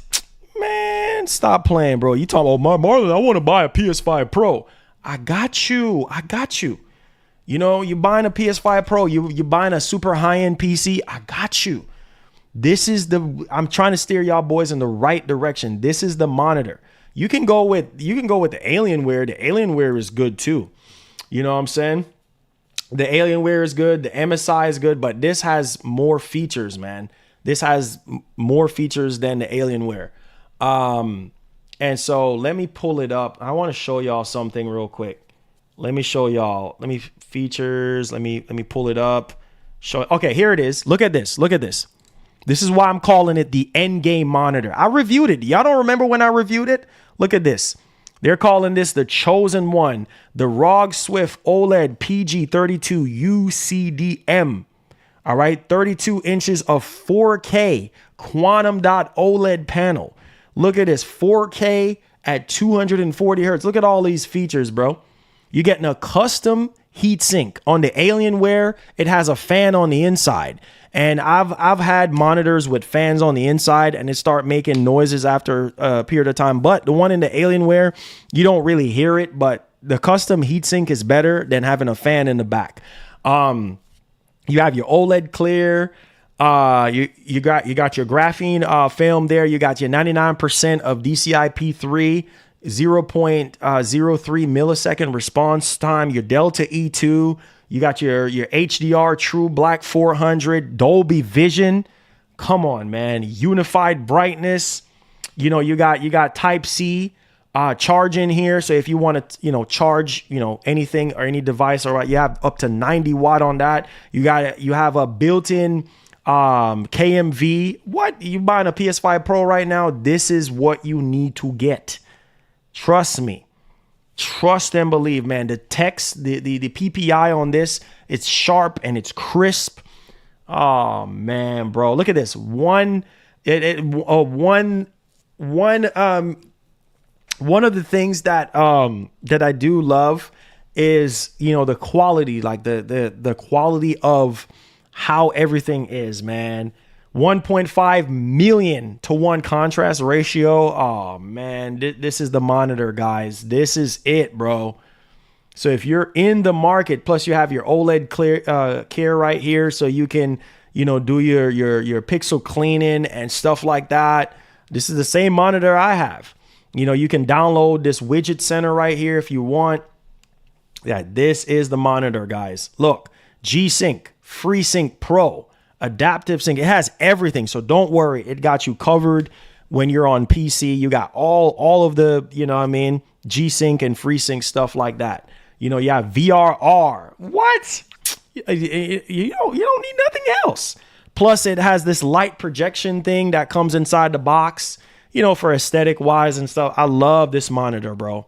This monitor is probably one of the best investments I've made. You know what I'm saying? You got your display port 1.4, HDMI 2.1, USB. Yeah, it's all here, man. So if you're in the market for a really, really good monitor, yeah, this is it, bro. So I hope that helps you guys, man, make a purchase decision. That's the monitor that I have. So, yeah. It says Asus, Alienware, MSI are the best. Yeah, yes, sir. Yes, sir. Asus, MSI, and Alienware. Yeah, those are the best monitors, bro. Yeah. He said, yeah, I do remember you reviewing this. Yes, sir. I reviewed this monitor that I currently have on the channel. I unboxed it and reviewed it. And I've been loving this monitor ever since. You know what I mean? It makes me forget about my 65-inch quantum dot. You know what I'm saying? What you call it? My Samsung S95B. Yeah. So there you guys go, man. But I love y'all. Thank you guys so much, man, for being here today on a Friday. I do have to get going, guys. I don't want to keep you. Oh, we are already over 3 hours. Good Lord. I'm not going to keep y'all up. You know what I'm saying? I know y'all got other things to do. So I love you guys, man. Thank y'all so much for being here. It says for that type of money, you can get a G360. I already got a 65-inch, bro. I already got the Samsung S95B Quantum Dot OLED TV. The one that I have back here, it's in the other room. And yeah, that TV is reds are reds, blacks are blacks. Looks really, really, really good. But yeah, love you guys, man. Be blessed, be easy. Enjoy your weekend. I'm gonna try to see if I can be on here potentially Sunday, or maybe Saturday if I can squeeze in the time. We'll see how it works out. But I love you guys, man. Thank y'all for y'all blessing today. And I enjoyed the time that we spend. Real quick, just gonna saying a quick prayer.